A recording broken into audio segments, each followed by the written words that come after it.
Dominic's കോളേജിലെ ജിപ്സൺ സാറിനെ ക്ഷണിക്കുന്നു.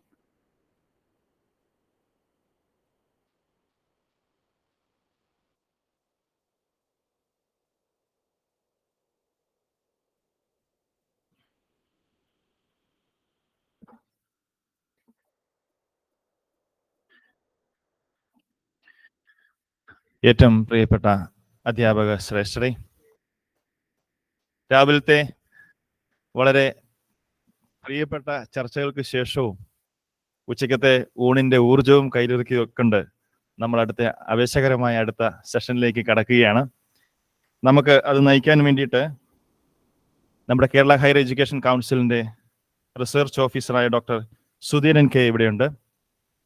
അടുത്ത സെഷനിൽ നമ്മൾ നമുക്ക് ചർച്ച ചെയ്യേണ്ടത് FYUGP curriculum framework structure, components and pathways. നമ്മൾ രാവിലെ കണ്ട ഡിസ്കഷനോടൊപ്പം തന്നെ നിൽക്കുന്ന വളരെ പ്രധാനപ്പെട്ട ഒരു ചർച്ചയാണ്. എല്ലാവരെയും സ്വാഗതം ചെയ്യുന്നതോടൊപ്പം തന്നെ ഇതിൻ്റെ റിസോഴ്സ് പേഴ്സണായ ഡോക്ടർ സുധാരൻ കെ എല്ലാവരുടെയും അനുവാദത്തോടുകൂടി സ്വാഗതം ചെയ്യുന്നു. ഡോക്ടർ സുധീരൻ സാറിന് thank you.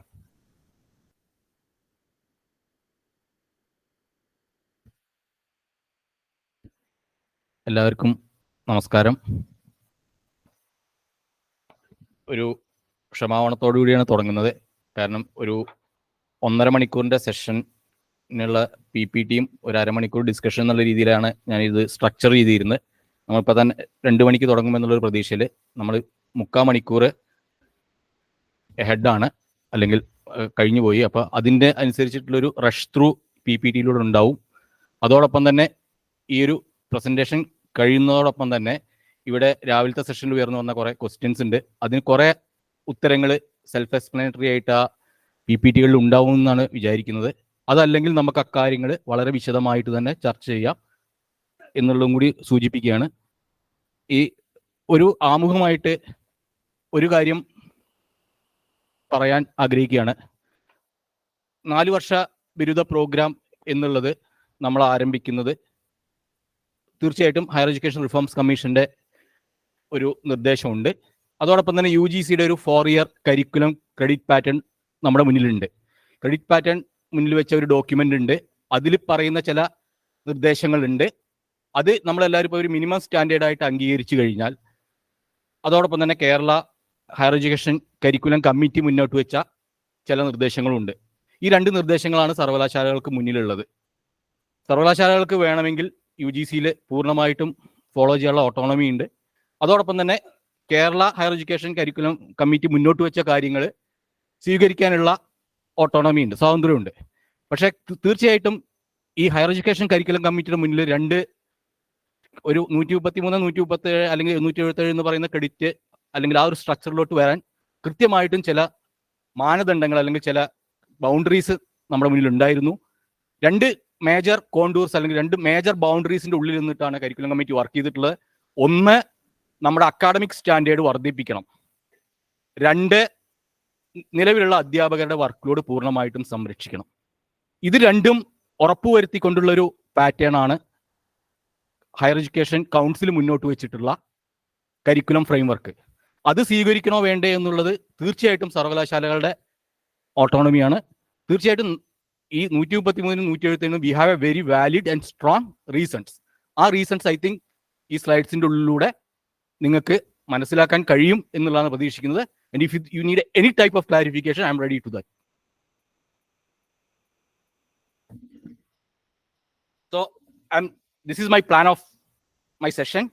I just try to touch upon the higher education in the state context and national context, and what is the major recommendations from the Shambi Menon Commission, and based on that commission, how we have arranged this curricular structure for this FYUGP, and what is the credits course structures in FYUGP, how these pathways in FYUGP has to be designed, what should be the role of Board of Studies in this new system, and what should be the evaluation strategies we should follow to ensure what we have envisioned in this document.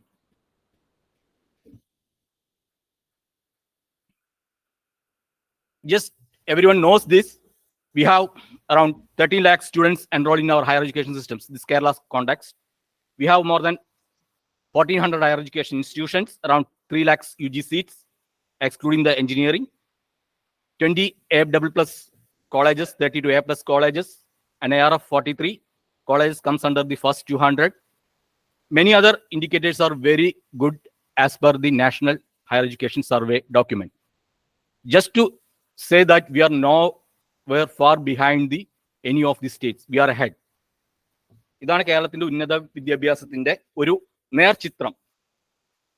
This is the data, what it has been published by national documents. And there are very focus or importance for higher education, or the government has certain vision about the education. The first one is empowering the people of Kerala through inclusive and excellent education. That's one of the vision of our state government. And transform the state to a people-centric knowledge society, to create world-class education system, redesign our higher education after a careful consideration of the state's unique cultural, economic, and social context, ensuring accessible and affordable education to all.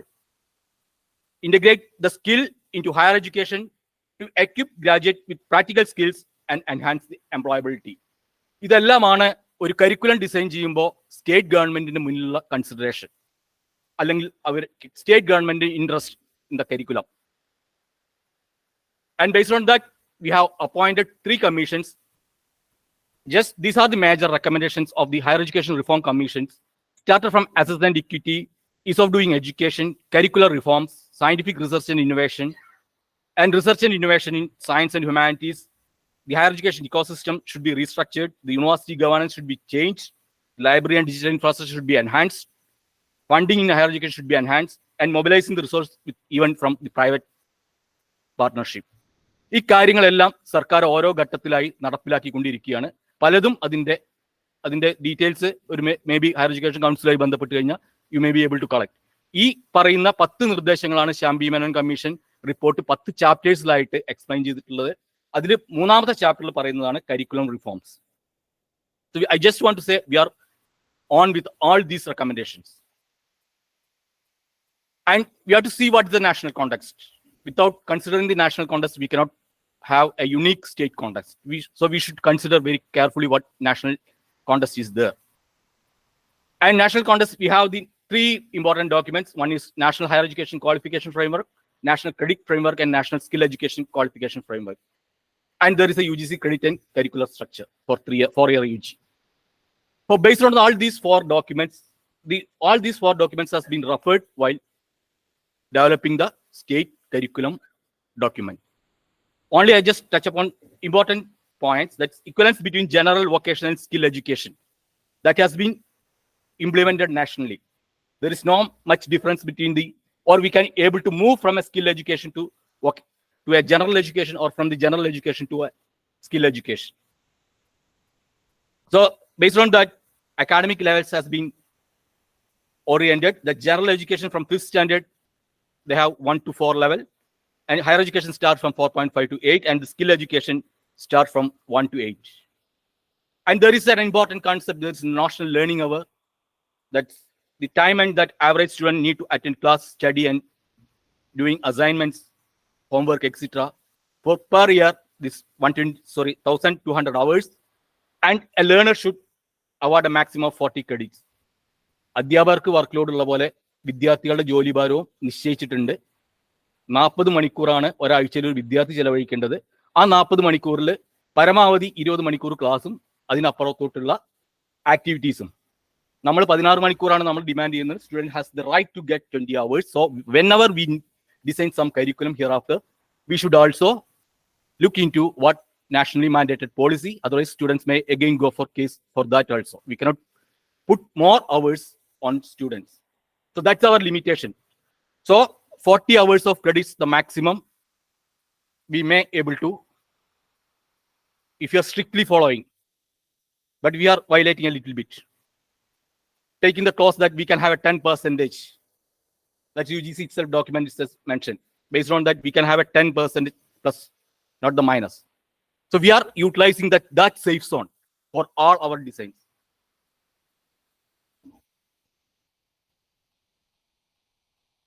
So there are certain nationally mandated graduate attributes, അതായത് ഇന്ത്യയിൽ നിന്ന് പുറത്തു പോകുന്ന നമ്മൾ വിദേശത്തേക്കുള്ള എക്സ്ചേഞ്ചും കാര്യങ്ങളും എല്ലാം പറയുമ്പോൾ അതെല്ലാം based on certain level of qualities ആയിരിക്കണം. അല്ലെങ്കിൽ ഇന്ത്യയിൽ നിന്നുള്ള ഗ്രാജുവേഷന് ഇത്രമാത്രം ക്വാളിറ്റീസ് ഉണ്ടെന്ന് നമുക്ക് പറയാൻ കഴിഞ്ഞാൽ മാത്രമേ ക്രെഡിറ്റ് എക്സ്ചേഞ്ച് എല്ലാം പോസിബിൾ ആവുള്ളൂ. So based on that we have to have certain assured level of competencies that has to be built by the graduates. That we call it the graduate attributes. അതിനെക്കുറിച്ച് വിശദമായിട്ട് OB പറയുന്ന സമയത്ത് discuss ചെയ്യും.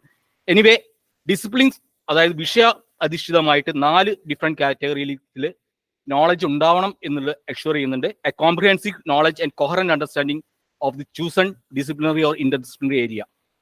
അതോടൊപ്പം തന്നെ ആ ഏരിയയിലുള്ള practical, professional and procedural knowledge ആ വിദ്യാർത്ഥിക്ക് ആവശ്യമായിട്ട് വരും. Wide range of practical skills based on that particular discipline and capacity to extrapolate from what has been learned. That's more important. എന്ത് പഠിച്ചു എന്നുള്ളത് പ്രായോഗിക തലത്തിൽ കൊണ്ടുവരാനുള്ള കപ്പാസിറ്റി ഡെവലപ്പ് ചെയ്യണം. ഈ 4 കാര്യങ്ങളും നിങ്ങൾ ഏത് ബിരുദ പ്രോഗ്രാം ഡിസൈൻ ചെയ്യുകയാണെങ്കിൽ that has to be ensured. So we have to design the courses and given the credits based on these criteria. Number of courses, subjects is different, but we have to assure all these 4 outcomes has to be achieved by any graduates from our higher education institutions. That's one of the mandates. Then there are some generic learning outcomes. Apart from this, all graduates should have these type of skills. Details will be, I think, presented later. That's starting from the complex problem solving, critical thinking, creativity, to value inclusion, autonomy, responsibility, and accountability. So a wide range of qualities has to be there with any graduates from our higher education institutions. So these are the some considerations what we have taken up. In the details koreke എനിക്ക് തോന്നുന്നു Sabu Thomas സാറിന്റെ രാവിലത്തെ പ്രസന്റേഷനിൽ include ചെയ്തിട്ടുണ്ട്. So based on all this, we have defined what is academic credit is.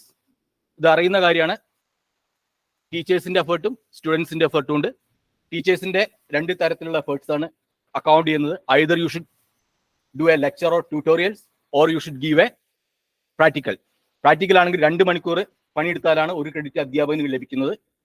വിദ്യാർത്ഥിക്ക് 2 മണിക്കൂർ ലാബിൽ ഇരുന്നാലാണ് 1 credit ലഭിക്കുന്നത്. അതോടൊപ്പം തന്നെ 1 മണിക്കൂർ ലെക്ചർ ചെയ്താലാണ് 1 ക്രെഡിറ്റ്. മീൻസ് ഒരാഴ്ചയിലാണ് ഞാൻ പറയുന്നത് എല്ലാം. ഒരാഴ്ചയിൽ 1 മണിക്കൂർ ഉള്ള ക്ലാസ് എടുത്തു കഴിഞ്ഞാൽ ഒരു സെമസ്റ്ററിൽ നമ്മൾ ഒരു 1 ക്രെഡിറ്റ് കോഴ്സ് ആയിട്ട് അതിനെ ഡിഫൈൻ ചെയ്യും.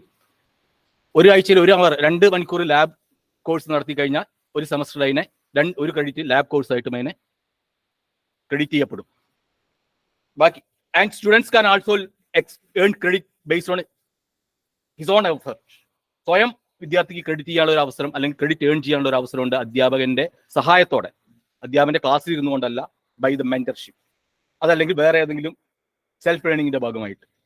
അങ്ങനെ ചെയ്യണമെങ്കിൽ 45 മണിക്കൂർ ആ വിദ്യാർത്ഥി ഒരു ഇന്റേൺഷിപ്പ് ആയിട്ടോ ഏതെങ്കിലും രീതിയിൽ പ്രോജക്റ്റ് ആയിട്ടോ ചെയ്തു കഴിഞ്ഞാൽ ഫോർ 1 ക്രെഡിറ്റ് എ സെമസ്റ്റർ 45 മണിക്കൂർ വിനിയോഗിച്ചാൽ he is eligible for getting 1 credit. So ഈ ഒരു standardization is coming from national level. എന്ത് ക്രെഡിറ്റ് മൊബിലിറ്റി നമ്മൾ അഷ്യൂർ ചെയ്യുകയാണെങ്കിലും വി ഷുഡ് ഫോളോ ദിസ്. ഇത് വെച്ചുകൊണ്ടാണ് നമ്മൾ അവിടുന്ന് ഇങ്ങോട്ട് ക്രെഡിറ്റ് ട്രാൻസ്ഫർ ചെയ്യണമെങ്കിൽ നമ്മൾ ക്രെഡിറ്റിനെ സ്റ്റാൻഡർഡൈസ് ചെയ്യണം. ഇന്റർനാഷണലി ആണെങ്കിലും നാഷണലി ആണെങ്കിലും.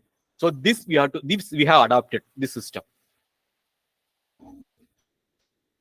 And just credit with teaching hours as per UGC framework. നമ്മൾ നമ്മുടെ സിസ്റ്റം ഒന്ന് അനലൈസ് ചെയ്തിട്ടുണ്ട്, UGC ഫ്രെയിംവർക്ക് അനലൈസ് ചെയ്തിട്ടുണ്ട്. എങ്ങനെയാണ് UGC 4th ഇയർ പറയുന്നത് എന്നുള്ളത് നമ്മളിവിടെ പ്രസന്റ് ചെയ്തിട്ടുണ്ട്. നമ്മളിപ്പോൾ പഠിപ്പിക്കുന്നത് ഇവിടെ രാവിലെ മെൻഷൻ ചെയ്തു 25 മണിക്കൂറാണ്. 25 മണിക്കൂർ പഠിപ്പിച്ചു കഴിഞ്ഞാൽ you should get 25 credits. The student should get.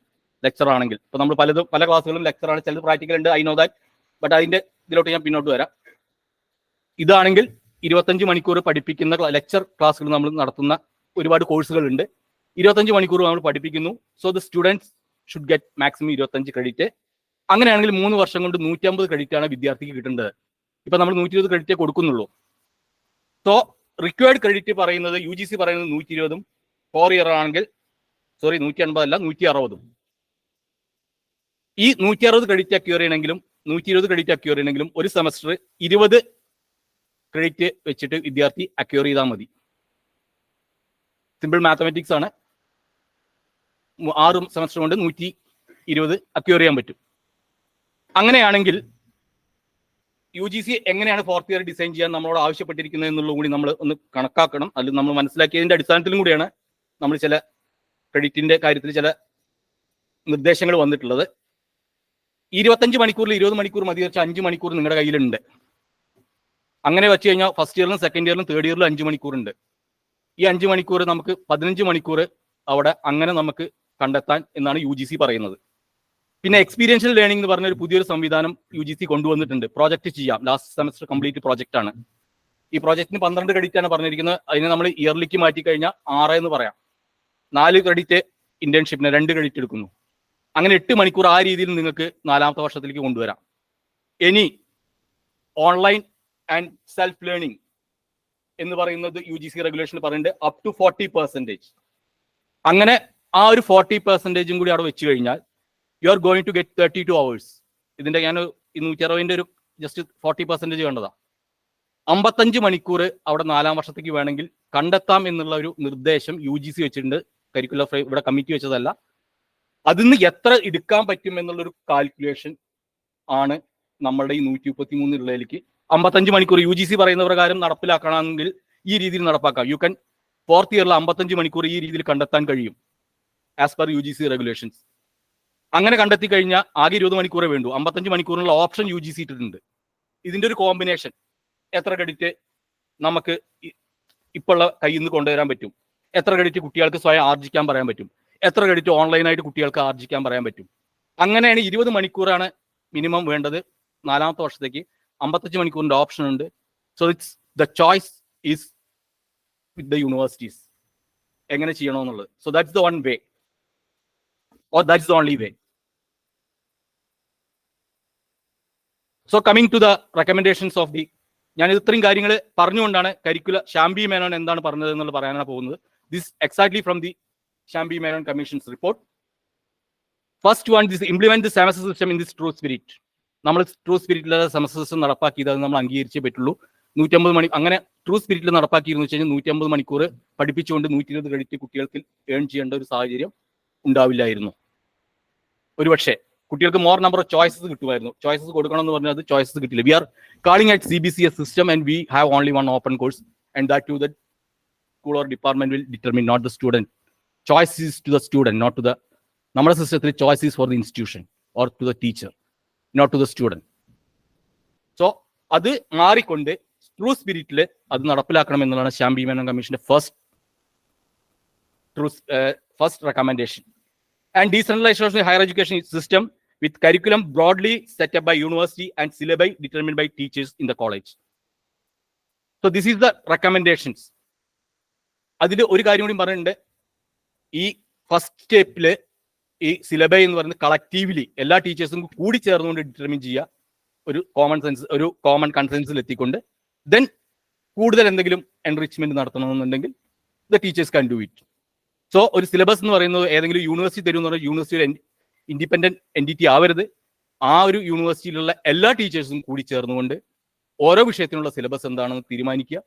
ആ തീരുമാനിച്ച ശേഷം അതിലെന്തെങ്കിലും ഓരോ ഇൻസ്റ്റിറ്റ്യൂഷൻ ബേസ് ആയിട്ട് എന്തെങ്കിലും മാറ്റങ്ങൾ വരുത്തണമെന്നുണ്ടെങ്കിൽ അതിനുള്ള ഒരു അവസരം. Then and regular revision and updating of the syllabi, more elective courses, a system of course clusters, cross listing of courses, flexible timings in classes and accommodate more number of hours. ഇത് UGC 2018 regulation ഇതേ വാചകം പറഞ്ഞിട്ടുണ്ട്. Just for reference. Evaluation done by primarily by the teachers and workload cushion, provision for credit transfer and credit sharing, enable the possibility of choosing courses from other universities institutions in online, initiate common shared bank of credits for UG and PG courses, 4-year structure with a single lateral exit option, curriculum with a foundation, flexible alternative pathways with major minor options, dual major, tripos, that is major with minor pathways. A student must have an option to pursue interesting and unconventional combination of courses drawn from different disciplinary areas. ഇതെല്ലാം ഷാംബി Menon commission പറഞ്ഞ കാര്യങ്ങളാണ്. ഇതെല്ലാം നമ്മുടെ curriculum committee മുന്നോട്ട് വെച്ച curriculum ഫ്രെയിംവർക്കിന്റെ ഉള്ളിൽ ഉൾപ്പെടുത്തിയിട്ടുണ്ട്. ഇതിനെല്ലാമുള്ള ഓപ്ഷൻസും ഉണ്ട്. So we have following these recommendations by the Shyam B Menon commission to develop our curriculum framework. And This how our entire higher education system, as per the design of the curriculum committee, they have start from the UG. UG പ്രവേശിക്കുന്ന കുട്ടികൾ foundation courses ചെയ്യും, അവർ pathways choose ചെയ്യും. 3 year ആണെങ്കിൽ 3 year pathway exit option ഉണ്ട്, 4 year exit option ഉണ്ട്. ഓരോ exit ഓപ്ഷനിലും they have different types of flexible pathways starting from the single major to double major. Then 3 year exit ചെയ്യുന്ന കുട്ടിക്ക് വേണമെങ്കിൽ ജോബിന് പോവാം, എക്സ്പീരിയൻസ് വേണം, എക്സ്പീരിയൻസ് വഴി they can earn credit. ആ ക്രെഡിറ്റ് കൂടി ചേർത്തുകൊണ്ട് പി ജിക്ക് എക്സിറ്റ് ചെയ്യാം, പി ജിക്ക് വരാം. 2 വർഷം പി ജി ഉണ്ടാവും, 2 വർഷം പി ജിയുടെ ആദ്യത്തെ വർഷത്തോട്ട് വരാം. അതല്ല എന്നുണ്ടെങ്കിൽ അവർക്ക് നേരിട്ട് 2 വർഷം പി ജിയിലെ എൻ്റർ ചെയ്യാൻ പറ്റും. ഇപ്പൊ നിലവിലുള്ള സിസ്റ്റം അതുപോലെ തന്നെ അവിടെ നിലനിൽക്കുന്നുണ്ട്. ആൻഡ് 4 year കഴിഞ്ഞ വിദ്യാർത്ഥികൾക്ക് മുന്നിൽ 2 ഓപ്ഷൻസ് മുന്നോട്ട് വെച്ചിട്ടുണ്ട്. 4 yearൽ തന്നെ 2 ഡിഫറെന്റ് പാത്വേസ് ഉണ്ട്. One is honours and another is honours with research. Honours with research എന്നുള്ള pathway we are admitting that is put forward by the UGC curriculum framework. UGC curriculum ഫ്രെയിംവർക്കിൽ കൃത്യമായിട്ട് honours with pathway, honours with research എന്ന് പറഞ്ഞൊരു pathway പറഞ്ഞിട്ടുണ്ട്. അത് നമ്മളിവിടെ implement ചെയ്യാതിരുന്നു കഴിഞ്ഞാൽ നമ്മുടെ വിദ്യാർത്ഥികൾക്ക് അതിനുള്ള അവസരം നഷ്ടപ്പെടും. കാരണം ആ പാത്വേസ് ചൂസ് ചെയ്ത വിദ്യാർത്ഥികൾക്ക് ഇന്ത്യയിൽ എവിടെയും ഏത് ഇൻസ്റ്റിറ്റ്യൂഷനിലേക്കും PhDക്ക് ഡയറക്റ്റ് പോവാം എന്നുള്ളൊരു സാധ്യത പറഞ്ഞതുകൊണ്ട് നമ്മളിവിടെ ആ പാത്വേ ഓപ്പൺ അപ്പ് ചെയ്തില്ലെങ്കിൽ +2 കഴിഞ്ഞ വിദ്യാർത്ഥികളെല്ലാം കേരളത്തിൽ പുറത്തു പോകും എന്നുള്ളത് കൊണ്ട് UGC പറഞ്ഞ അല്ലെങ്കിൽ UGC അനുവദിച്ച ആ ഒരു കാര്യം കൂടി നമ്മുടെ കരിക്കുലം ഫ്രെയിംവർക്കിന്റെ ഉള്ളിലുണ്ട്. അത് നമ്മുടെ ഇവിടുത്തെ വിദ്യാർത്ഥികളെ ഇവിടെ തന്നെ നിൽക്കണം എന്നുള്ള ഒരു ഇൻട്രസ്റ്റ് മാത്രമാണ് അത് മുന്നോട്ട് വെച്ച സമയത്ത് കരിക്കുലം കമ്മിറ്റിയുടെ മുന്നിലുണ്ടായിരുന്നുള്ളൂ.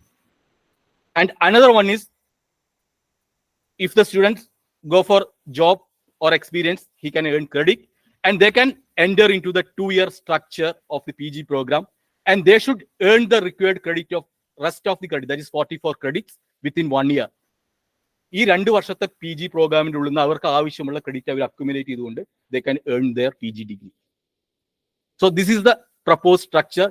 UGCയുടെ PG വരുമ്പോൾ, PG റെഗുലേഷൻസ് വരുമ്പോൾ ഇതിനനുസരിച്ച് മാറ്റും. പക്ഷേ UGCയുടെ എന്താണ് PG എന്നുള്ളത് കൃത്യമായിട്ട് നാഷണൽ ക്രെഡിറ്റ് ഫ്രെയിംവർക്കിൽ പറഞ്ഞിട്ടുണ്ട്. നിങ്ങൾ വായിച്ചിട്ടുണ്ടാവുന്ന പറയുന്നത് വിചാരിക്കുന്നത്. As per the UGC, the PG either there will be a 2-year PG, but the second year is entirely devoted for research. So this is how the PG is going to change. ആ indication already വന്നു കഴിഞ്ഞു. അതിന്റെ curricular structure എങ്ങനെയാണെന്നുള്ളത് ഇതുവരെ വന്നിട്ടില്ല. But it will be A PG will be as per UGC or as per nationally mandated thing. There will be a 2-year PG with second year is entirely devoted for research. So ഇതാണ് നിലവിൽ നമ്മുടെ മുന്നിലുള്ള PGയുമായി ബന്ധപ്പെട്ട് നമുക്ക് ഇപ്പൊ പറയാൻ കഴിയുന്ന ഒരു ഉത്തരം. സോ ജസ്റ്റ് ഇത് പ്രത്യേകിച്ച് ഒന്നുമില്ല, നമ്മളൊരു സ്ലൈഡ് കാണിച്ചു എന്നേ ഉള്ളൂ.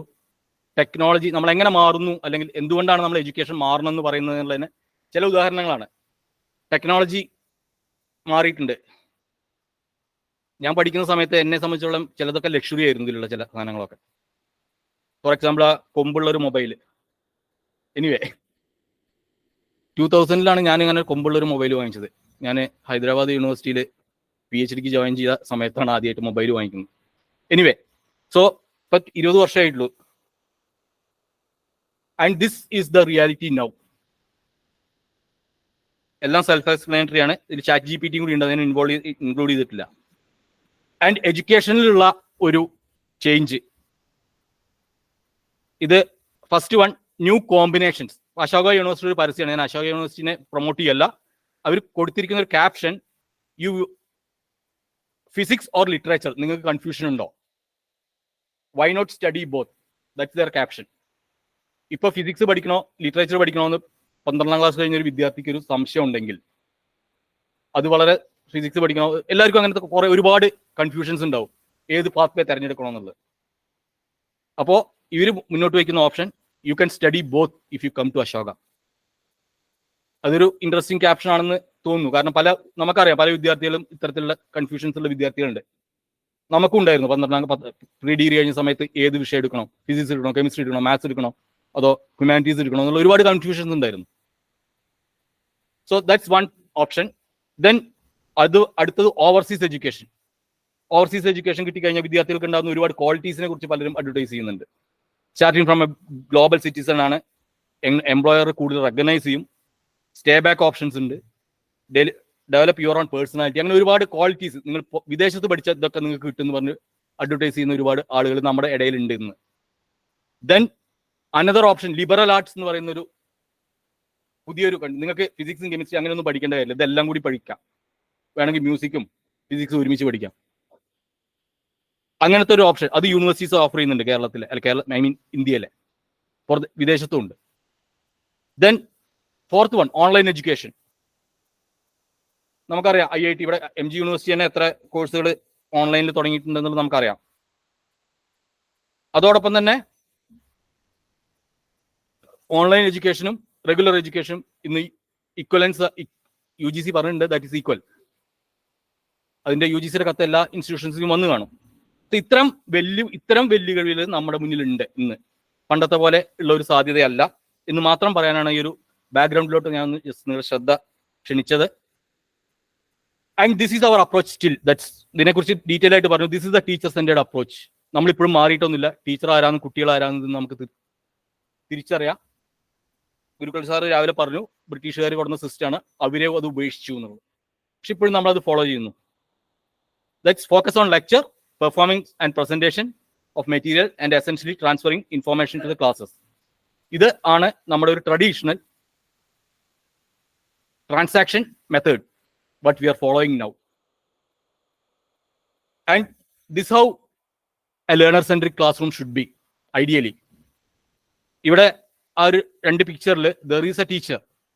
പക്ഷെ ടീച്ചർ ആരാണ് സ്റ്റുഡന്റ് ആരാണെന്ന് നിങ്ങൾക്ക് തിരിച്ചറിയാൻ കഴിയില്ല. A teacher and student should work collaboratively and produce results. Teacher ഒരു മെന്റർ ആയിരിക്കാം, ടീച്ചർ ഒരു ഗൈഡ് ആയിരിക്കാം, ടീച്ചർ ഒരു അഡ്വൈസർ ആയിരിക്കാം. Teacher has to play multiple role. So students ഈ ഒരു സിസ്റ്റത്തില് students are involve, students are doing and active experiential ലേണിംഗിന് കൂടുതൽ പ്രാമുഖ്യമുണ്ട്. Then delivery should be inclusive. ഓരോ വിദ്യാർത്ഥിക്കും എന്താണ് ആവശ്യമെന്ന് തിരിച്ചറിയാൻ ടീച്ചർക്ക് കഴിയണം.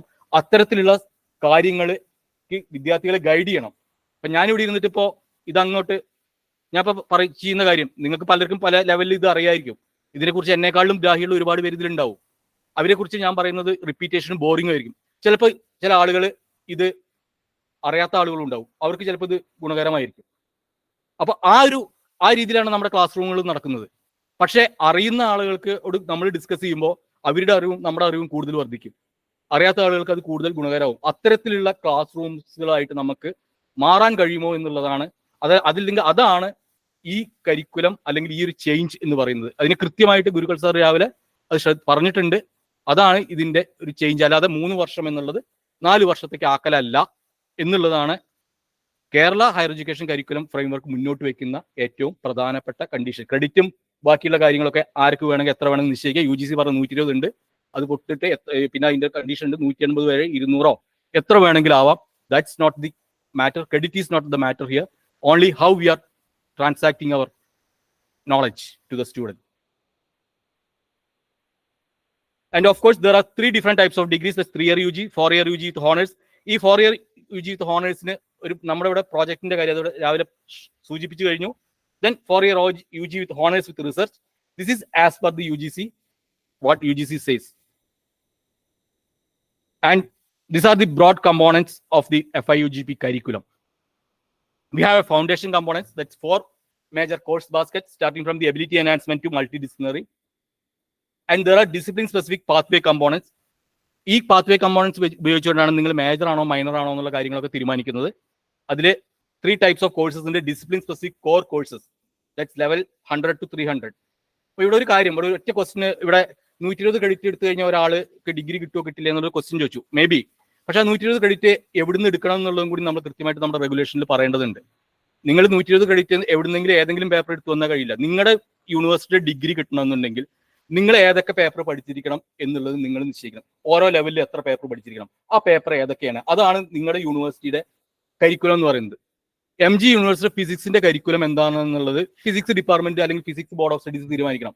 ഫിസിക്സ് ബോർഡ് ഓഫ് സ്റ്റഡീസിന് പറയാം ഇത്ര ക്രെഡിറ്റ് അക്യൂർ ചെയ്യണം, ഈ ക്രെഡിറ്റിൽ ഈ ലെവലിൽ ഇന്ന പേപ്പറുകൾ പഠിക്കണം, ഇതാണ് ഇത്ര പേപ്പറുകൾ പഠിക്കണം, ആ പേപ്പറുകൾ ഇന്നതായിരിക്കണം, അല്ലെങ്കിൽ അതിന്റെ കണ്ടന്റ് ഇന്നതായിരിക്കണം. ഇതാണ് ഒരു കരിക്കുലം എന്ന് പറയുന്നത്. ക്രെഡിറ്റ് മാത്രമല്ല, ക്രെഡിറ്റിന്റെ ഉള്ളിൽ കരിക്കുലമാണ്. ആ കരിക്കുലം MG യൂണിവേഴ്സിറ്റി കരിക്കുലം പഠിച്ച ആള് ഇങ്ങോട്ട് വന്നു കഴിഞ്ഞാൽ ചിലപ്പോൾ നിങ്ങൾക്ക് കൊടുക്കേണ്ടി വരും. കേസിന് പോയി കഴിഞ്ഞാൽ MG യൂണിവേഴ്സിറ്റി കരിക്കുലം പഠിക്കാത്ത ഒരാൾ 120 ക്രെഡിറ്റും കൊണ്ട് ഇങ്ങോട്ട് വന്നു കഴിഞ്ഞാൽ കൊടുക്കേണ്ട യാതൊരു കാര്യമില്ല. അത് MG യൂണിവേഴ്സിറ്റി റെസ്പോൺസിബിലിറ്റി അല്ല. അത് ആ കരിക്കുലം ആരംഗീകരിക്കുന്നു അവിടുന്ന് ഡിഗ്രി കിട്ടുള്ളൂ. എനിക്ക് തോന്നുന്നില്ല ഒരു കോടതി അങ്ങനെ പറയുമെന്നുള്ളത്. സോ കരിക്കുലമാണ്, കരിക്കുലത്തിനെ ബേസ് ചെയ്തിട്ടാണ് നിങ്ങൾ ഇത് കൊടുക്കുന്നത്. കരിക്കുലം എങ്ങനെ വേണമെന്നുള്ള ഒരു ഗൈഡ് ലൈൻ ആണ് ക്രെഡിറ്റ് എന്ന് പറയുന്നത്. So there is a slight difference. Argument ഉണ്ടാവാം, but that's my explanation on that. And there are the discipline specific capstone components. ഈ capstone components advanced discipline specific courses ആവാം, discipline elective courses ആവാം.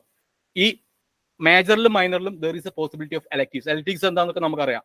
അത് mandatory അല്ല. നിങ്ങൾക്ക് electives എന്ന് പറയുന്നത് ചിലപ്പോൾ ഞാൻ വേറെ elective ആവും പഠിച്ചിരിക്കാം, നിങ്ങൾ വേറെ elective ആവും പഠിച്ചിരിക്കുക.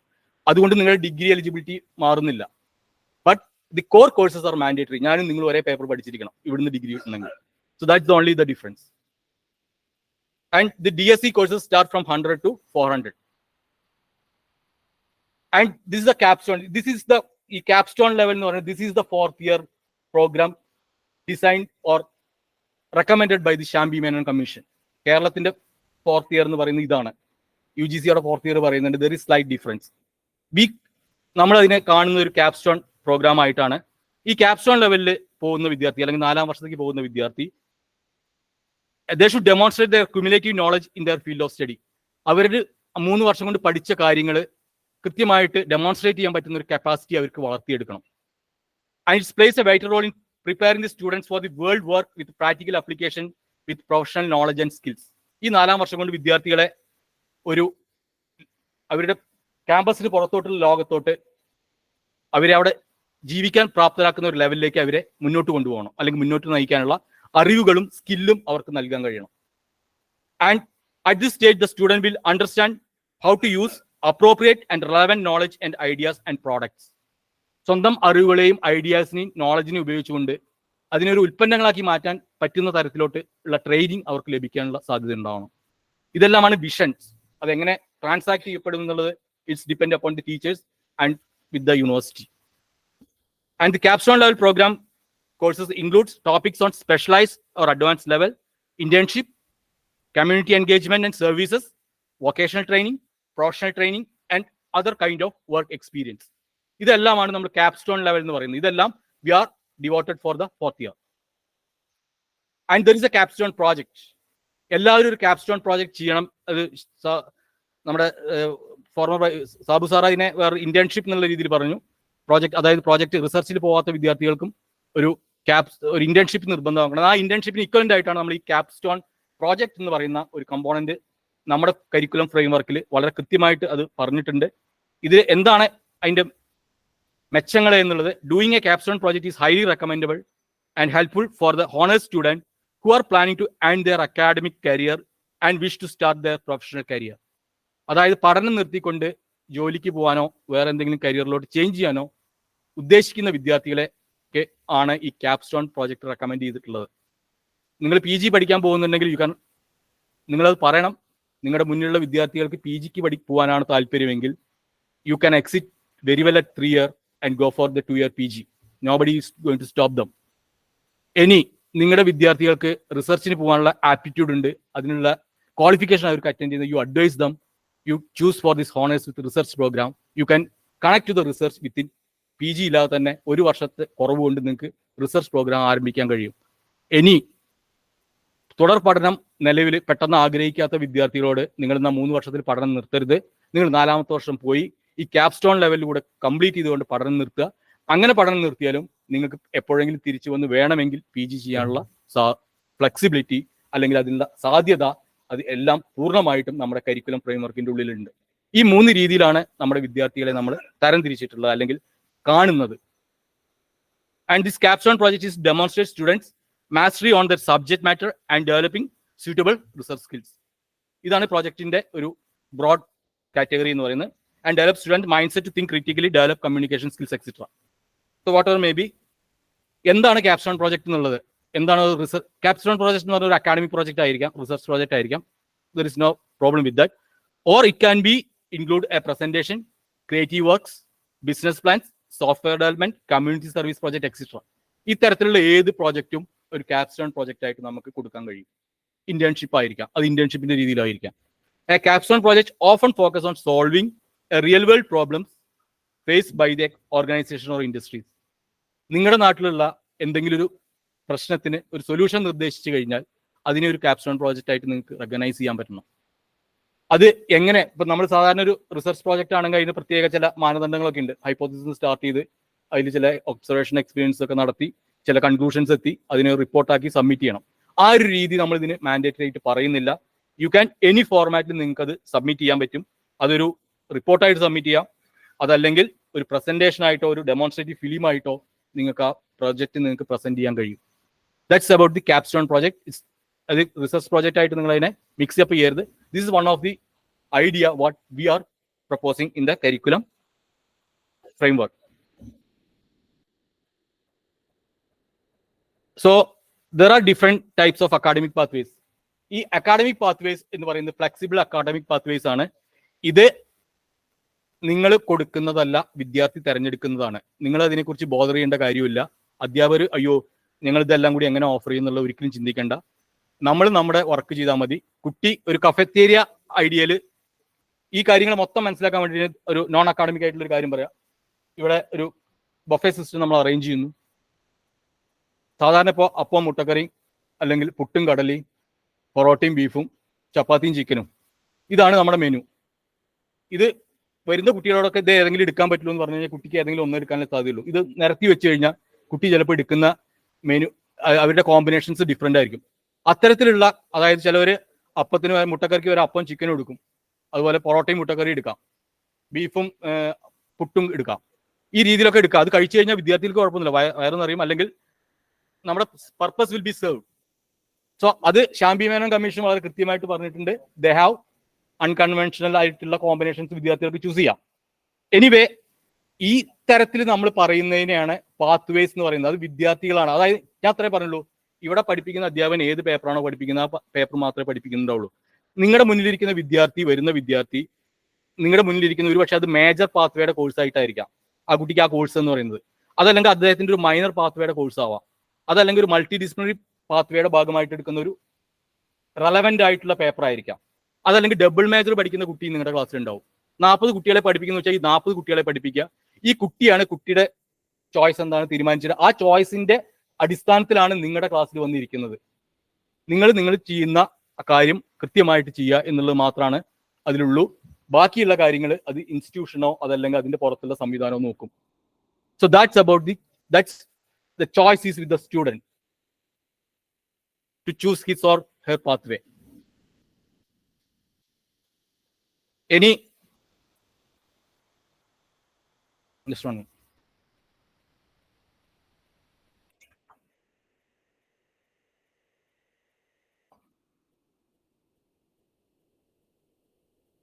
So ഇത് എല്ലാവർക്കും അറിയാവുന്ന കാര്യമാണ്. ഇത് കാരണം ഒരുപാട് സർക്കുലേറ്റ് ചെയ്ത ഒരു ക്രെഡിറ്റ് സ്ട്രക്ചർ ആണ്. This is the heart of our 4-year undergraduate program. നിങ്ങൾക്ക് എല്ലാവർക്കും അറിയാമെന്ന് എനിക്ക് നന്നായിട്ട് അറിയാം. Anyway, I just explain. We have the major pathway 68 credits for 3 year and 17 courses. ഞാനിവിടെ 17 കോഴ്സസ് എന്ന് പറയുന്നത് ഇനി അതിനെക്കുറിച്ചിട്ട് ചില പലയിടത്തും തർക്കങ്ങൾ ഉണ്ടാവുന്നുണ്ട്. നമ്മളിവിടെ ഒരു പ്രീ അസംഷൻ നടത്തിയിട്ടുണ്ട്. ക്രെഡിറ്റിനാണ് നമ്മൾ പ്രാമുഖ്യം കൊടുക്കുന്നത്, സെഗ്രീഡ്. പക്ഷേ അതിനെ പ്രാക്ടിക്കൽ ഇതിലോട്ട് കൊണ്ടുവരുമ്പോൾ we have just put a recommendation. You have to have only 2 types of courses, 4 creditsഉം 3 creditsഉം. എന്തുകൊണ്ടാണ് 2 credits ആയിക്കൂടെ എന്ന് ചോദിക്കാം. 2 creditsന് ഒരു കുഴപ്പമില്ല. 4 ക്രെഡിറ്റ് ഒറ്റ കോഴ്സ് ചെയ്യുന്നതിന് വരെ 2 ക്രെഡിറ്റിന് 2 കോഴ്സ് ചെയ്താലും student will have equal eligibility. പക്ഷേ പ്രാക്ടിക്കലി അത്രയും കോഴ്സുകൾ, പരീക്ഷകൾ നടത്തല് തുടങ്ങിയ കാര്യങ്ങളിൽ ബുദ്ധിമുട്ടുണ്ട് എന്നുള്ള സർവകലാശാലകളുടെ ഭാഗത്ത് നിന്ന് കിട്ടിയ ചില നിർദ്ദേശങ്ങളുടെ അടിസ്ഥാനത്തിലാണ് കരിക്കുലം കമ്മിറ്റി ഇത്തരത്തിലുള്ള ഒരു ഇതിലോട്ട് എത്തിയത്. അത് പരമാവധി കോഴ്സുകളുടെ എണ്ണം ഒരു ലിമിറ്റ് ചെയ്യുന്ന രീതിയിൽ അത് വേണമെങ്കിൽ മാറ്റാം. പക്ഷെ ക്രെഡിറ്റിന്റെ കാര്യത്തിൽ we have to have some uniformity. Anyway 68 ആണെങ്കിൽ 17 കോഴ്സുകൾ അവിടെ ചെയ്യേണ്ടി വരും. 4 ഇയറിലാണെങ്കിൽ 88 ക്രെഡിറ്റ് അവർ അക്യൂർ ചെയ്യേണ്ടി വരും. 22 കോഴ്സസ് മൊത്തം ചെയ്യേണ്ടതായിട്ടുണ്ട്. മൈനർ പാത്വേ ചൂസ് ചെയ്യുന്ന ഒരു വിദ്യാർത്ഥി ഒരു മൈനർ പാത്വേ കിട്ടണമെങ്കിൽ 24 ക്രെഡിറ്റ് ആണ് അക്യൂർ ചെയ്യേണ്ടത് 3 ഇയർ സിസ്റ്റത്തിൽ. ആൻഡ് 4 ഇയറിലാണെങ്കിൽ 36 credit, number of courses 6 or 9. Then multi disciplinary skill, ability, value added കോഴ്സുകളിൽ ക്രെഡിറ്റ്സും അതോടൊപ്പം തന്നെ അതിന്റെ കോഴ്സ് അത് 3 ഇയറിലാണെങ്കിലും 4 ഇയറിലാണെങ്കിലും that courses are the same. Internship is same for 3 year and 4 year. And project, the Capstone project or the research project is for the 4th year. That's for 12 credits. Or you can do 3 courses.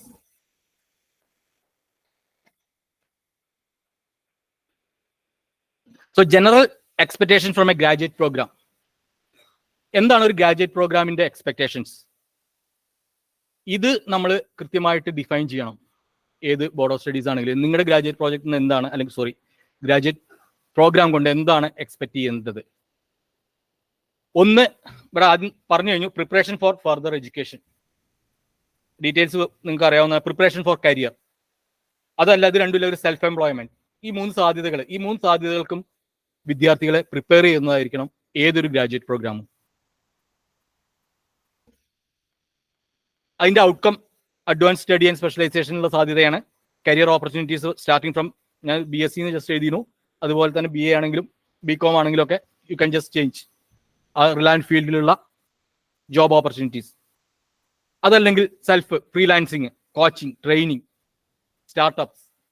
ഇതിനെല്ലാം ഈ 3 സാധ്യതകളും ഏത് വിദ്യാർത്ഥിക്കുണ്ട്. ഏത് സാധ്യത choose ചെയ്യണം എന്നുള്ളത് ആ വിദ്യാർത്ഥിയുടെ ഓപ്ഷനാണ്. അതിന് 3നും കാപ്പബിലിറ്റി അല്ലെങ്കിൽ കപ്പാസിറ്റി അത് പഠിക്കുന്ന ഈ പ്രോഗ്രാം കഴിഞ്ഞ് പോകുന്ന വിദ്യാർത്ഥിക്ക് ഉണ്ടാവണം. അത് ഉണ്ടാവുന്നു എന്ന് ഉറപ്പുവരുത്തുന്നതാണ് ഇന്ന് നമ്മളുടെ ചുമതല എന്ന് പറയുന്നത്. അതിനു വേണ്ടിയിട്ടാണ് കണ്ടിന്യൂസ് ഇവാലുവേഷൻ തുടങ്ങിയ കാര്യങ്ങൾ നമ്മൾ പറയുന്നത്. സോ ഇതുണ്ട്. അത് ഇവിടുന്ന് പുറത്തു പോകുന്ന വിദ്യാർത്ഥിക്ക് ഇതിനുള്ള അഡ്വാൻസ് സ്റ്റഡി ചെയ്യാനുള്ള കപ്പാസിറ്റി ഉണ്ട്. കരിയർ സ്വയം തൊഴിൽ കണ്ടെത്താനുള്ള അല്ലെങ്കിൽ ഏതെങ്കിലും തൊഴിൽ ചെയ്യാനുള്ള കപ്പാസിറ്റി അദ്ദേഹത്തിനുണ്ട്. അല്ലെങ്കിൽ ഫ്രീലാൻസ് ചെയ്യാനുള്ള ഒരു കപ്പാസിറ്റി ഉണ്ട്. ഇത് എല്ലാ സ്ഥാപനങ്ങളും അത് ഉറപ്പുവരുത്തുമ്പോഴാണ് ആ ഒരു വിദ്യാഭ്യാസ സിസ്റ്റം സക്സസ് ആവുന്നത്.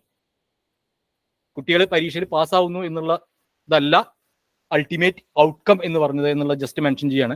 70% റിസൾട്ടോ 60% റിസൾട്ടോ 100-ൽ 100 മാർക്കോ എന്നുള്ളതിന്റെ അപ്പുറത്തോട്ട് we should concentrate on these 3 aspects. That's they are capable of doing advanced study, or they are capable of doing or finding a career, or they are capable of starting a freelance or self-employment.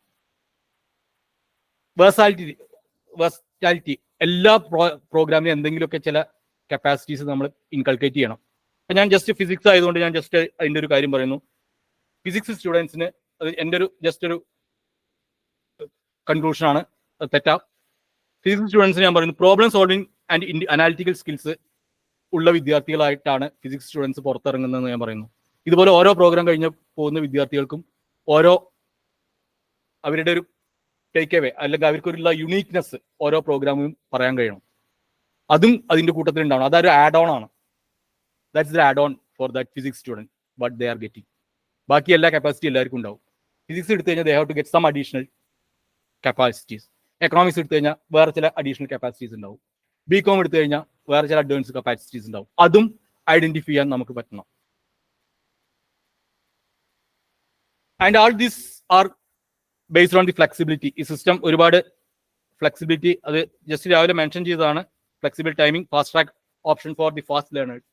നമ്മളൊരു fast track N-1 എന്ന് പറഞ്ഞു. That's A fast track semester. Those who wish they can opt, and some institution if they wish they can start. Maximum N-1 is the opportunity for the student. അത് എങ്ങനെയാണെന്നുള്ള അതിന്റെ റെഗുലേഷനിൽ കൃത്യമായിട്ട് പറഞ്ഞിട്ടുണ്ട്. Work load എങ്ങനെയാണ് അതിന്റെ ബാധിക്കുന്നത്, എങ്ങനെയാണ് അധ്യാപകന്റെ വർക്ക് ലോഡ് കാൽക്കുലേറ്റ് ചെയ്യുന്നത്, എങ്ങനെയാണ് ഓഫർ ചെയ്യാൻ പറ്റുക തുടങ്ങിയ എല്ലാ കാര്യങ്ങളും മോഡൽ റെഗുലേഷൻ വളരെ വിശദമായിട്ട് പറഞ്ഞിട്ടുണ്ട്. സോ അതിൽ കൺഫ്യൂഷൻസ് അങ്ങനത്തെ സിസ്റ്റം ഉണ്ടാവും. വർക്ക് ലോഡിന്റെ ആസ്പെക്ട്സ് അതിൽ കൺസിഡർ ചെയ്തിട്ടുണ്ട്. നമ്മളിവിടെ പറയുന്ന അല്ലെങ്കിൽ ഹയർ എഡ്യൂക്കേഷൻ കരിക്കുലം ഫ്രെയിംവർക്കിന്റെ എല്ലാ ആസ്പെക്ട്സിലും 2 കാര്യങ്ങൾ എൻഷുർ ചെയ്തിട്ടുണ്ട്. 1 work load, 2 academic rigger. So this about the course levels. ഇത് പറഞ്ഞതാണ്. നിങ്ങളുടെ കോഴ്സുകളെ അതിന്റെ difficulty level what ever may B you can, ഇത് UGC പറയുന്നത് തന്നെയാണ്. Starting from the foundation level two or introductory level of courses, advance level of courses, higher level of courses.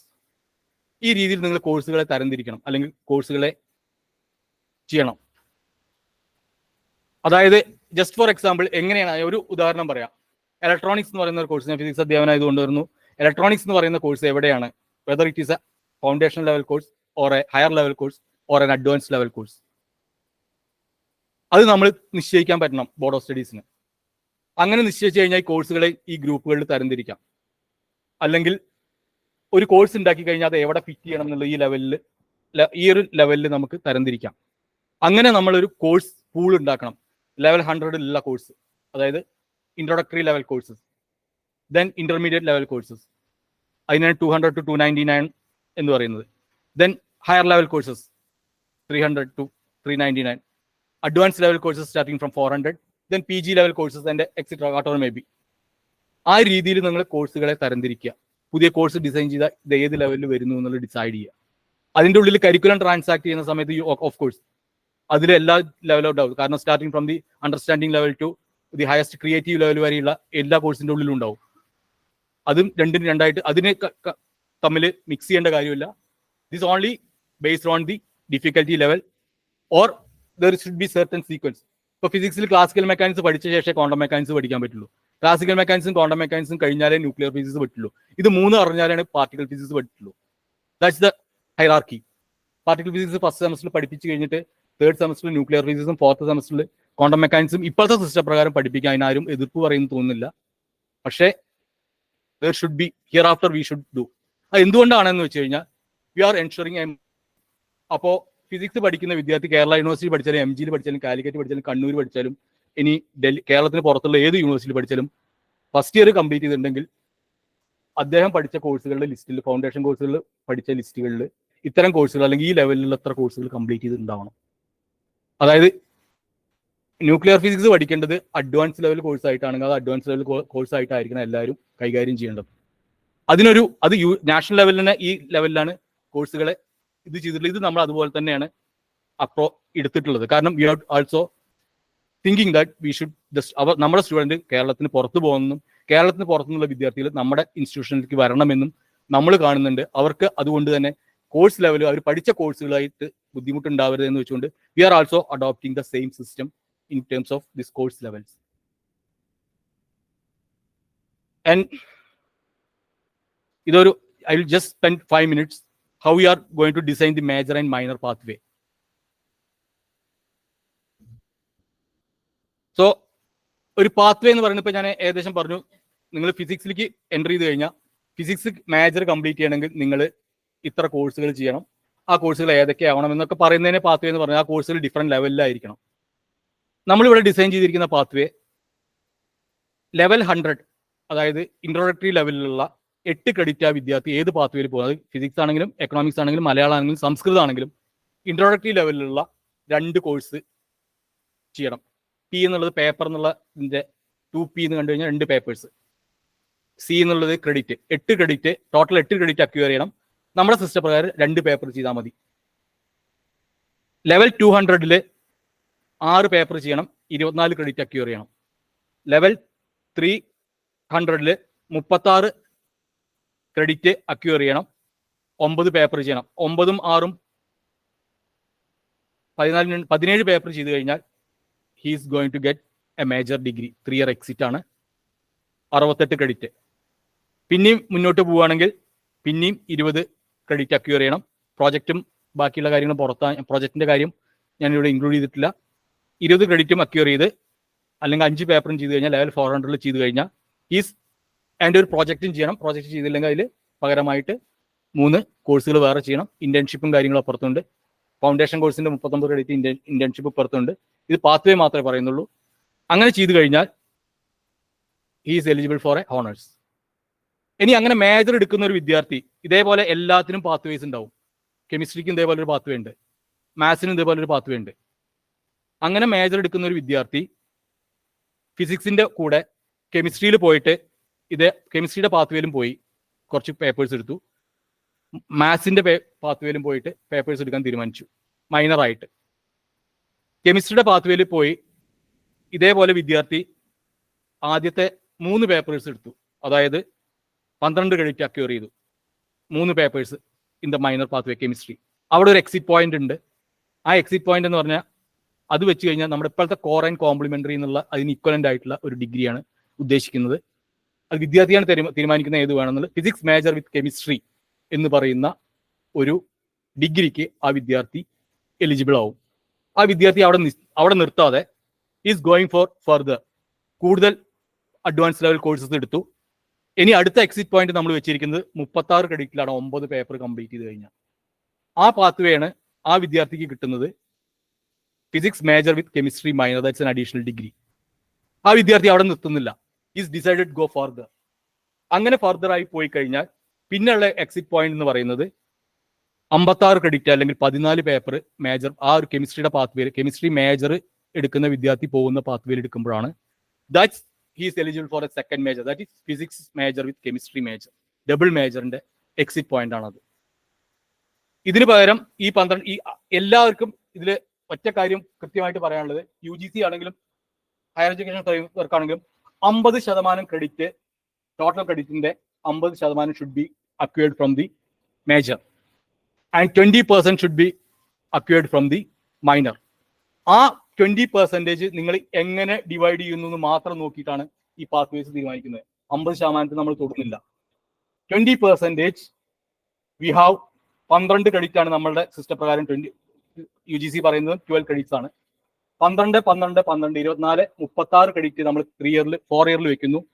ഈ 12 credits ഓരോ ഈ പാത്വേയിൽ, അതായത് മൈനർ പാത്വേ 1, മൈനർ പാത്വേ 2, ഒരു minor pathway 3 കൂടെ അവിടെ വരാനുള്ള സാധ്യതയുണ്ട്. വേണമെങ്കിൽ physics major with chemistry, mathematics and computer science, or അതൊരു സ്പെഷ്യലൈസേഷൻ ആയിട്ട് വേണമെങ്കിൽ വിദ്യാർത്ഥിക്ക് എടുക്കാം 4ാമത്തെ വർഷം. അതല്ലെങ്കിൽ അതൊരു 4ാമത്തെ പാത്വേ എന്ന് പറയുന്നത് physics, chemistry, maths with Malayalam, that's also possible. അപ്പൊ ഇത്തരത്തിലുള്ള ഒരുപാട് ഫ്ലെക്സിബിലിറ്റി, അത് വിദ്യാർത്ഥിയുടെ ചോയ്സ് അനുസരിച്ചാണ് ഈ ഇത്തരത്തിൽ എടുക്കാൻ ഉള്ള സാധ്യതയാണ് ഈ പാത്വേ ഡിസൈൻ എന്ന് പറയുന്നത്. അത് വിദ്യാർത്ഥിയാണ് ഡിസൈൻ ചെയ്യുന്നത്. ആ പാത്വേ ഡിസൈൻ ചെയ്യാൻ വിദ്യാർത്ഥിയെ സഹായിക്കുക എന്നുള്ളൊരു ഉത്തരവാദിത്വം അധ്യാപകർക്കുണ്ട്. അപ്പൊ ഈ പാത്വേ ഡിസൈനിനെ കുറിച്ച് നല്ല ഒരു അണ്ടർസ്റ്റാൻഡിങ് നമുക്ക് ഉണ്ടെങ്കിൽ മാത്രമേ നമുക്ക് വിദ്യാർത്ഥികളെ ഗൈഡ് ചെയ്യാൻ പറ്റുള്ളൂ. നമ്മൾ വിദ്യാർത്ഥികളെ ഗൈഡ് ചെയ്യേണ്ടി വരും. നിങ്ങൾക്ക് ഇത്തരത്തിലൊക്കെ നിങ്ങൾക്ക് പാത്വേസിൽ പേപ്പേഴ്സ് എടുക്കാൻ പറ്റും. സോ ഇതാണ് മേജർ ആൻഡ് മൈനർ എന്നുള്ള കൺസെപ്റ്റ്. അതായത് ഒരു മേജർ മൈനർ നിങ്ങൾ അറ്റൈൻ ചെയ്യുന്ന നോളജ് ലെവലിനെ അറ്റൈൻ ചെയ്തിട്ടാണ് നമ്മൾ തിരിച്ചിട്ടുള്ളത്. സോ മേജർ ആവണമെങ്കിൽ, ഒരു വിഷയത്തിൽ നിങ്ങൾ മേജർ അക്യൂർ ചെയ്യണമെങ്കിൽ നിങ്ങൾ ഇത്രയും നോളജ് ലെവലിൽ എത്തണം. ആ നോളജ് ലെവലിൽ ഇത്ര ക്രെഡിറ്റ് അക്യൂർ ചെയ്യണം. ഇത്ര ക്രെഡിറ്റ് അക്യൂർ ചെയ്താൽ മാത്രം പോരാ, ആ നോളജ് ലെവലിൽ കിട്ടണമെങ്കിൽ ഇന്ന പേപ്പറുകൾ പഠിക്കണം. അതുപോലെ കെമിസ്ട്രിക്കാർക്കും അതുപോലെ അവരുടെ ഒരു പാത്വേ ഉണ്ടാവും, മാത്സുകാർക്ക് ഉണ്ടാവും, മലയാളംകാർക്ക് ഉണ്ടാവും. ഈ പാത്വേയിൽ നമ്മൾ എൻ്റർ ചെയ്ത് കഴിഞ്ഞാൽ അതിൽ ആ ഓരോ ലെവൽസ് നിങ്ങൾ അക്യൂർ ചെയ്യുമ്പോഴും നിങ്ങൾക്ക് ഓരോ ടൈപ്പ് പാത്വേസ്, ഓരോ ടൈപ്പ് ഡിഗ്രി കിട്ടും. അത് നിങ്ങൾ കെമിസ്ട്രിക്കാർ ഇപ്പൊ പഠിപ്പിക്കുന്ന പേപ്പേഴ്സ് തന്നെ പഠിക്കുന്നുള്ളൂ, ഫിസിക്സുകാർ ഇപ്പൊ പഠിപ്പിക്കുന്ന പേപ്പേഴ്സ് തന്നെ പഠിപ്പിക്കുന്നുള്ളൂ. പക്ഷെ വരുന്ന വിദ്യാർത്ഥി ആ ഓരോ പാത്വേയിലും എത്ര ക്രെഡിറ്റ് അക്യൂർ ചെയ്യുന്നു അനുസരിച്ചിട്ടാണ് ആ വിദ്യാർത്ഥിയുടെ ഓരോ ടൈപ്പ് ഓഫ് ഡിഗ്രി വരുന്നത്. So this is the uniqueness of our framework. ഇത്രയും ഡീറ്റെയിൽഡ് ആയിട്ട് UGC ഫ്രെയിംവർക്കിൽ ഇല്ല. I'm challenging that point.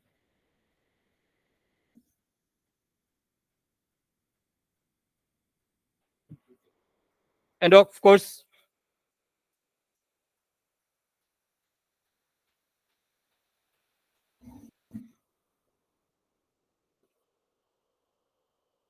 ഇത് OB പറയുന്ന സമയത്ത് കൃത്യമായിട്ട് മനു സാറ് ഡിസ്കസ് ചെയ്യും. നമ്മളൊരു ഞാൻ ഇവിടെ BSc ഫിസിക്സിന്റെ ജസ്റ്റ് ഒരു എക്സാമ്പിൾ കാണിക്കാൻ തീരുമാനിച്ചാണ്. BSc ഫിസിക്സ് പഠിക്കുന്ന വിദ്യാർത്ഥി ഡിസിപ്ലിനിൽ എന്തൊക്കെ കാര്യങ്ങൾ അറിഞ്ഞിരിക്കണം എന്നുള്ളത് നമ്മൾ എഴുതണം. ഇനി നിങ്ങളൊരു കോഴ്സ് ഡിസൈൻ ചെയ്യാൻ പോവുകയാണ്, പാത്വേ ഡിസൈൻ ചെയ്യാൻ പോവാണ്. അങ്ങനെ പാത്വേ ഡിസൈൻ ചെയ്യാൻ പോവുകയാണെങ്കിൽ ഈ മലയാളം ആണെങ്കിൽ മലയാളംകാർ എഴുതണം എങ്ങനെയാണെന്നുണ്ടെങ്കിൽ, ഹിന്ദി ആണെങ്കിൽ ഹിന്ദി, ഇംഗ്ലീഷ് ആണെങ്കിൽ ഇംഗ്ലീഷ്. അപ്പോൾ അതിന്റെ ഡിസ്ക്രിപ്ഷൻ, ഫിസിക്സിൽ BSc ഉള്ള ഒരു വിദ്യാർത്ഥി classical mechanics, electromagnetism, thermodynamics, wave optics, modern physics, spectroscopy, ഇത്തരം കാര്യങ്ങളൊക്കെ പഠിക്കണം. Nuclear physics, particle physics, condensed matter physics, ഇത്രയും കാര്യങ്ങളാണ് ഒരു വിദ്യാർത്ഥി അറിയേണ്ടത്. അത് നിങ്ങൾ തീരുമാനിക്കുക. കാലിക്കറ്റ് ഏത് യൂണിവേഴ്സിറ്റിയാണ് ആ യൂണിവേഴ്സിറ്റി. നിങ്ങളുടെ BSc ഫിസിക്സ് വിദ്യാർത്ഥിക്ക് എന്തൊക്കെ വിഷയങ്ങൾ അറിഞ്ഞിരിക്കണം, ഡിസിപ്ലിൻ സ്പെസിഫിക് ആയിട്ട്, അല്ലെങ്കിൽ എന്തിലൊക്കെ അറിവ് ഉണ്ടായിരിക്കണം, അത് തീരുമാനിച്ചു കഴിഞ്ഞാൽ അത് പാത്വേ കോഴ്സ്. ഈ അറിവ് നിങ്ങൾക്ക് കൊടുക്കാൻ പറ്റുന്ന 17 പരമാവധി 68 ക്രെഡിറ്റും 17 പേപ്പറുമാണ് നിങ്ങളുടെ മുന്നിലുള്ളത്. അല്ലെങ്കിൽ ഹോണേഴ്സിന് പോവുകയാണെങ്കിൽ കുറച്ച് 3 പേപ്പേഴ്സും കൂടി അഡീഷണൽ ഉണ്ട്. ഈ പേപ്പേഴ്സ് വെച്ചുകൊണ്ട് നിങ്ങൾക്ക് ഇത്രയും കാര്യങ്ങൾ കൊടുക്കാൻ കഴിയണം. പിന്നെ അതിന്റെ അപ്പുറത്തേക്ക് കിട്ടേണ്ട mathematical and computational proficiency, experience, analytical skills, critical thinking, computer proficiency, അങ്ങനെ ഒരുപാട് കാര്യങ്ങൾ. അത് ഗ്രാജുവേറ്റ് ആട്രിബ്യൂട്ട്സ് നിങ്ങളുടെ ഇൻസ്റ്റിറ്റ്യൂഷന്റെ ഇതൊക്കെ നിശ്ചയിച്ചിട്ട് നിങ്ങൾക്ക് തീരുമാനിക്കാം. അതിനനുസരിച്ചുള്ള കോഴ്സുകളും ഈ വാല്യൂ അഡീഷൻ കോഴ്സസോ AEC കോഴ്സസോ VAC കോഴ്സസോ ആയിട്ട് നിങ്ങൾക്ക് ഇൻട്രൊഡ്യൂസ് ചെയ്യാം. അതിൻ്റെ പുറമെ വേറെ ഒരു കാര്യം കൂടി, interdisciplinary knowledge, how physics relates to the other scientific disciplines. അത് അറിയണമെന്നുണ്ടെങ്കിൽ you can suggest your students to take some minors. ഫിസിക്സും ബയോളജി എങ്ങനെ റിലേറ്റഡ് ആവുന്നു എന്ന് നിങ്ങളുടെ വിദ്യാർത്ഥികൾക്ക് അറിയണമെന്ന് ഫിസിക്സ് ബോർഡ് ഓഫ് സ്റ്റഡീസ് നിശ്ചയിക്കുകയാണെങ്കിൽ you can advise your students it is better for you to take these courses offered by zoology department or these courses offered by computer science department. So like that you can advise or you can help your students. So that's the flexibility, or that flexibility is there in this curriculum. Any just എന്താണ് ഒരു step, ഇതില്ല എൻ്റെ ഒരു അറിവ് വെച്ചിട്ട്, എൻ്റെ ഡിസിപ്ലിനിലെ knowledge വെച്ചിട്ട് എനിക്ക് പരിചയമുള്ള കോഴ്സുകളെ ഒന്ന് തരംതിരിക്കാൻ നോക്കിയതാണ്. Level 100 to level 400. എന്നെ സംബന്ധിച്ചിടത്തോളം classical mechanics, electromagnetism, thermodynamics, wave optics and modern physics and spectroscopy are either the introductory or intermediate level of courses. Quantum mechanics, statistical mechanics, electronics, etc. are the higher or advanced level courses. Photonics, quantum optics, biophysics, field theory, high energy physics, cosmology, etc. are the specialized level courses. ഇതുപോലെ നിങ്ങൾക്ക് എല്ലാവർക്കും നിങ്ങളുടെ വിഷയത്തിൽ തരംതിരിക്കാൻ പറ്റും. ഇപ്പം ഞാൻ ചിലപ്പോൾ ഇതിൽ ആഡ് ചെയ്യാനുണ്ടാവും, ഇതിൽ തെറ്റുണ്ടാവും. കളക്റ്റീവായിട്ട് എല്ലാവരും ഇരുന്ന് കഴിഞ്ഞാൽ ഇതൊരു ബെസ്റ്റ് ലിസ്റ്റ് ആയിട്ട് വരും. ഇത് വന്നു കഴിഞ്ഞാൽ ഓരോ ലെവലിൽ എത്ര കോഴ്സ് വേണമെന്നുള്ളത് ആൾറെഡി സ്ട്രക്ചറിലുണ്ട്. ഇനി ഇതിൻ്റെ ഉള്ളിൽ എന്ത് കണ്ടന്റ് വേണം, അത് എത്ര മാത്രം വേണം എന്നുള്ളത് നിശ്ചയിച്ച് കോഴ്സസ് ഡിസൈൻ ചെയ്യുക എന്നുള്ളതാണ് രണ്ടാമത്തെ സ്റ്റെപ്പ്. പാത്വേ ഡിസൈൻ ചെയ്ത് കഴിഞ്ഞാൽ വേണ്ടത്. ഇത് ഞാൻ എക്സ്പ്ലെയിൻ ചെയ്ത് കഴിഞ്ഞാൽ ഓരോ പാത്വേ, അതായത് മേജർ പാത്വേ എടുക്കുന്നത് ലെവൽ 100-ൽ 2, ലെവൽ 200-ൽ 6, 17 or 20. സെക്കൻഡ് മേജറിനാണെങ്കിൽ 14 കോഴ്സ്, മൈനറിനാണെങ്കിൽ 9 കോഴ്സ്, മൈനർ പാത്വേ ആണെങ്കിൽ 3 കോഴ്സ്. അത് ലെവൽ 100-ൽ 2 കോഴ്സും ലെവൽ 200-ൽ 1 കോഴ്സുമായിട്ട് ചെയ്ത് കഴിഞ്ഞാൽ ഒരു മൈനർ പാത്വേ, അതായത് ഇപ്പോഴത്തെ കോംപ്ലിമെന്ററിക്ക് ഈക്വൽ എന്നുള്ളത് നിങ്ങൾ മനസ്സിലാക്കുക. ഓഫ് കോഴ്സ് ഇല്ലല്ല, ഞാൻ ഇതും കൂടി അവസാനം പറയാം. എനിവേ,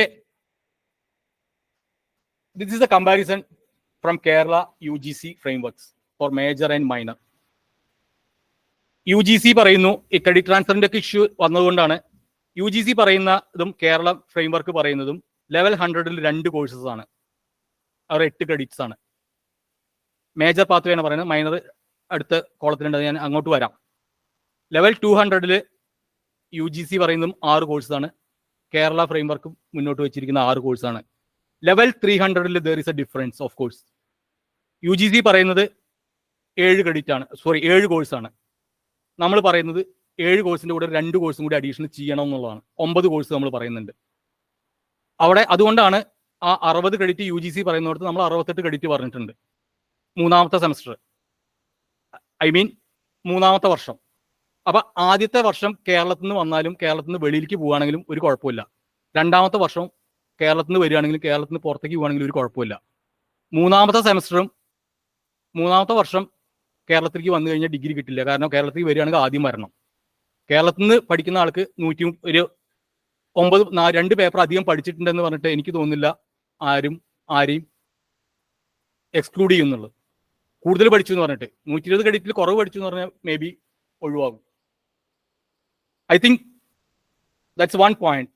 ഇത്രയേ ഉള്ളൂ കേരളത്തിന്റെ ഫ്രെയിംവർക്കിന് ഉള്ള അഡ്വാൻറ്റേജ്. ഇത് വളരെ കൃത്യമായ ഒരു കാര്യമുണ്ട്.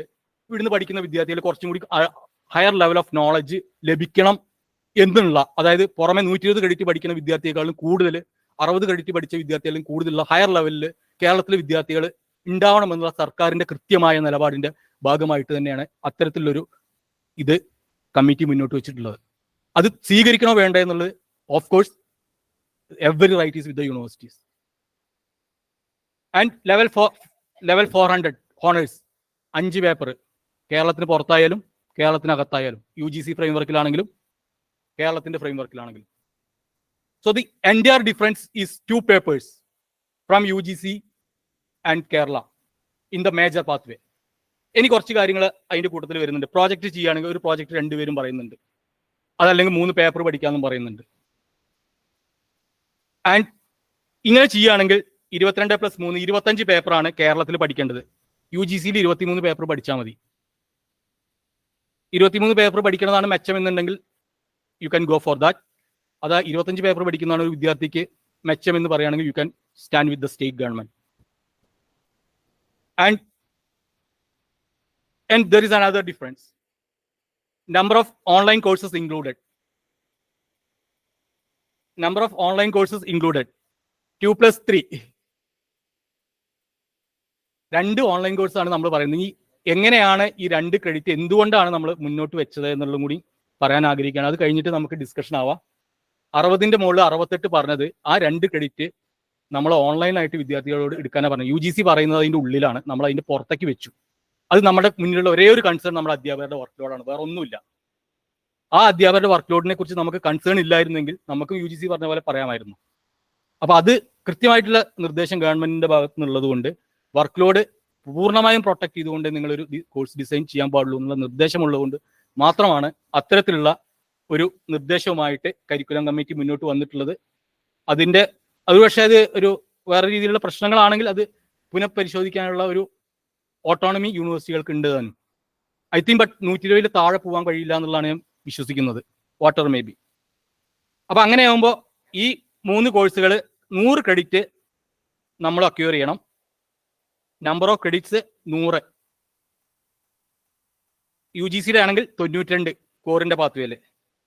ഇനി ഒറ്റ കാര്യം, സ്റ്റേറ്റിന്റെ ഫ്രെയിംവർക്ക് പ്രകാരം ഈ 100-ൽ 80 ക്രെഡിറ്റും ഇൻസ്റ്റിറ്റ്യൂഷൻ ഓഫർ ചെയ്യേണ്ട അല്ലെങ്കിൽ ഒരു ഇൻസ്റ്റിറ്റ്യൂഷനുള്ള അധ്യാപകൻ ഓഫർ ചെയ്യേണ്ട ക്രെഡിറ്റ്സ് ആയിട്ടാണ് നമ്മൾ ഡിസൈൻ ചെയ്തിട്ടുള്ളത്.